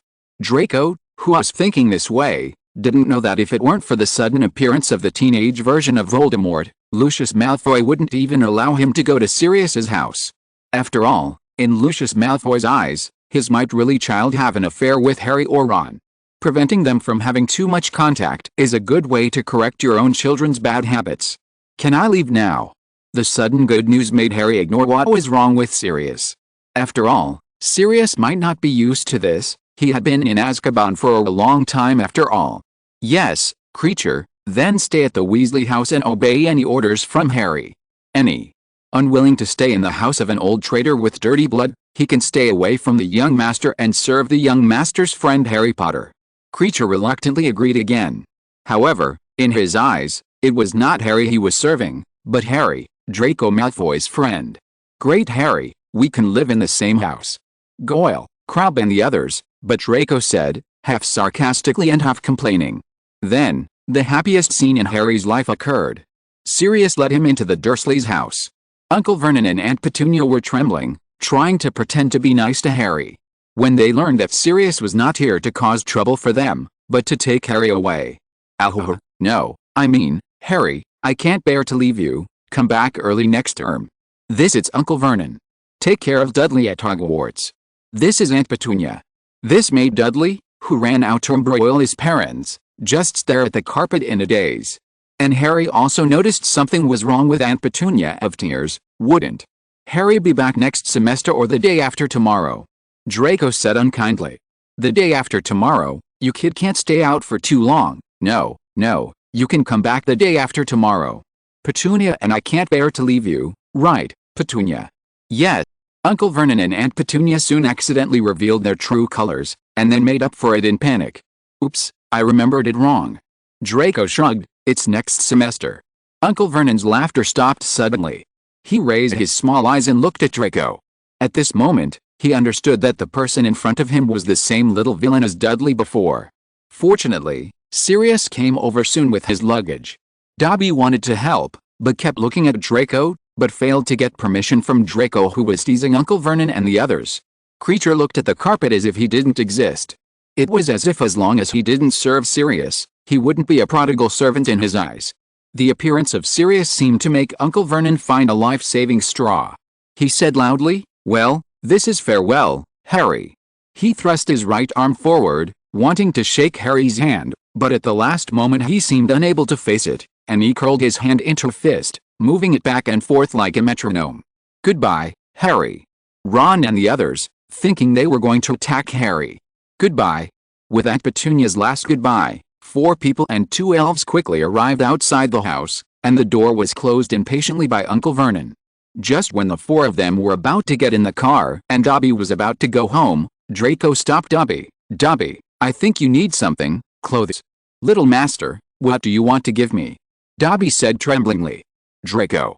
You are crazy, can't you just be nicer to Dobby? Ron said. As a man who dreamed of getting a house elf, he never imagined that anyone would give up. Old Creature's ears must be broken. Creature is too old. Creature touched his white-haired bat ears, and Harry felt that he would pluck all the hair out of his ears in the next second. Even Sirius, who was suppressing his emotions, couldn't help but look at the child who should be his nephew. Only now did he really realize that this child was not a qualified Malfoy at all. He had thought that becoming friends with Harry was just another one of Malfoy's speculations. No, Ron. If my father knew what Dobby had done, Dobby would die. Don't be afraid, Dobby. It's all for Harry Potter, Dobby said. Dobby is different. He is different from all other elves. He wants to be free. Draco said as he took off his socks. Here, Dobby, what you wanted to get thing. The little master is different. He is a good wizard, as kind as Harry Potter. Dobby took it carefully. Dobby is free. End of this chapter. Thank you very much for reaching the end. Don't forget to like. Looking for more exclusive content and immediate access? Subscribe to our Patreon. Remember, every like, subscription, or donation encourages us to continue. Thanks to everyone. See you in the next video.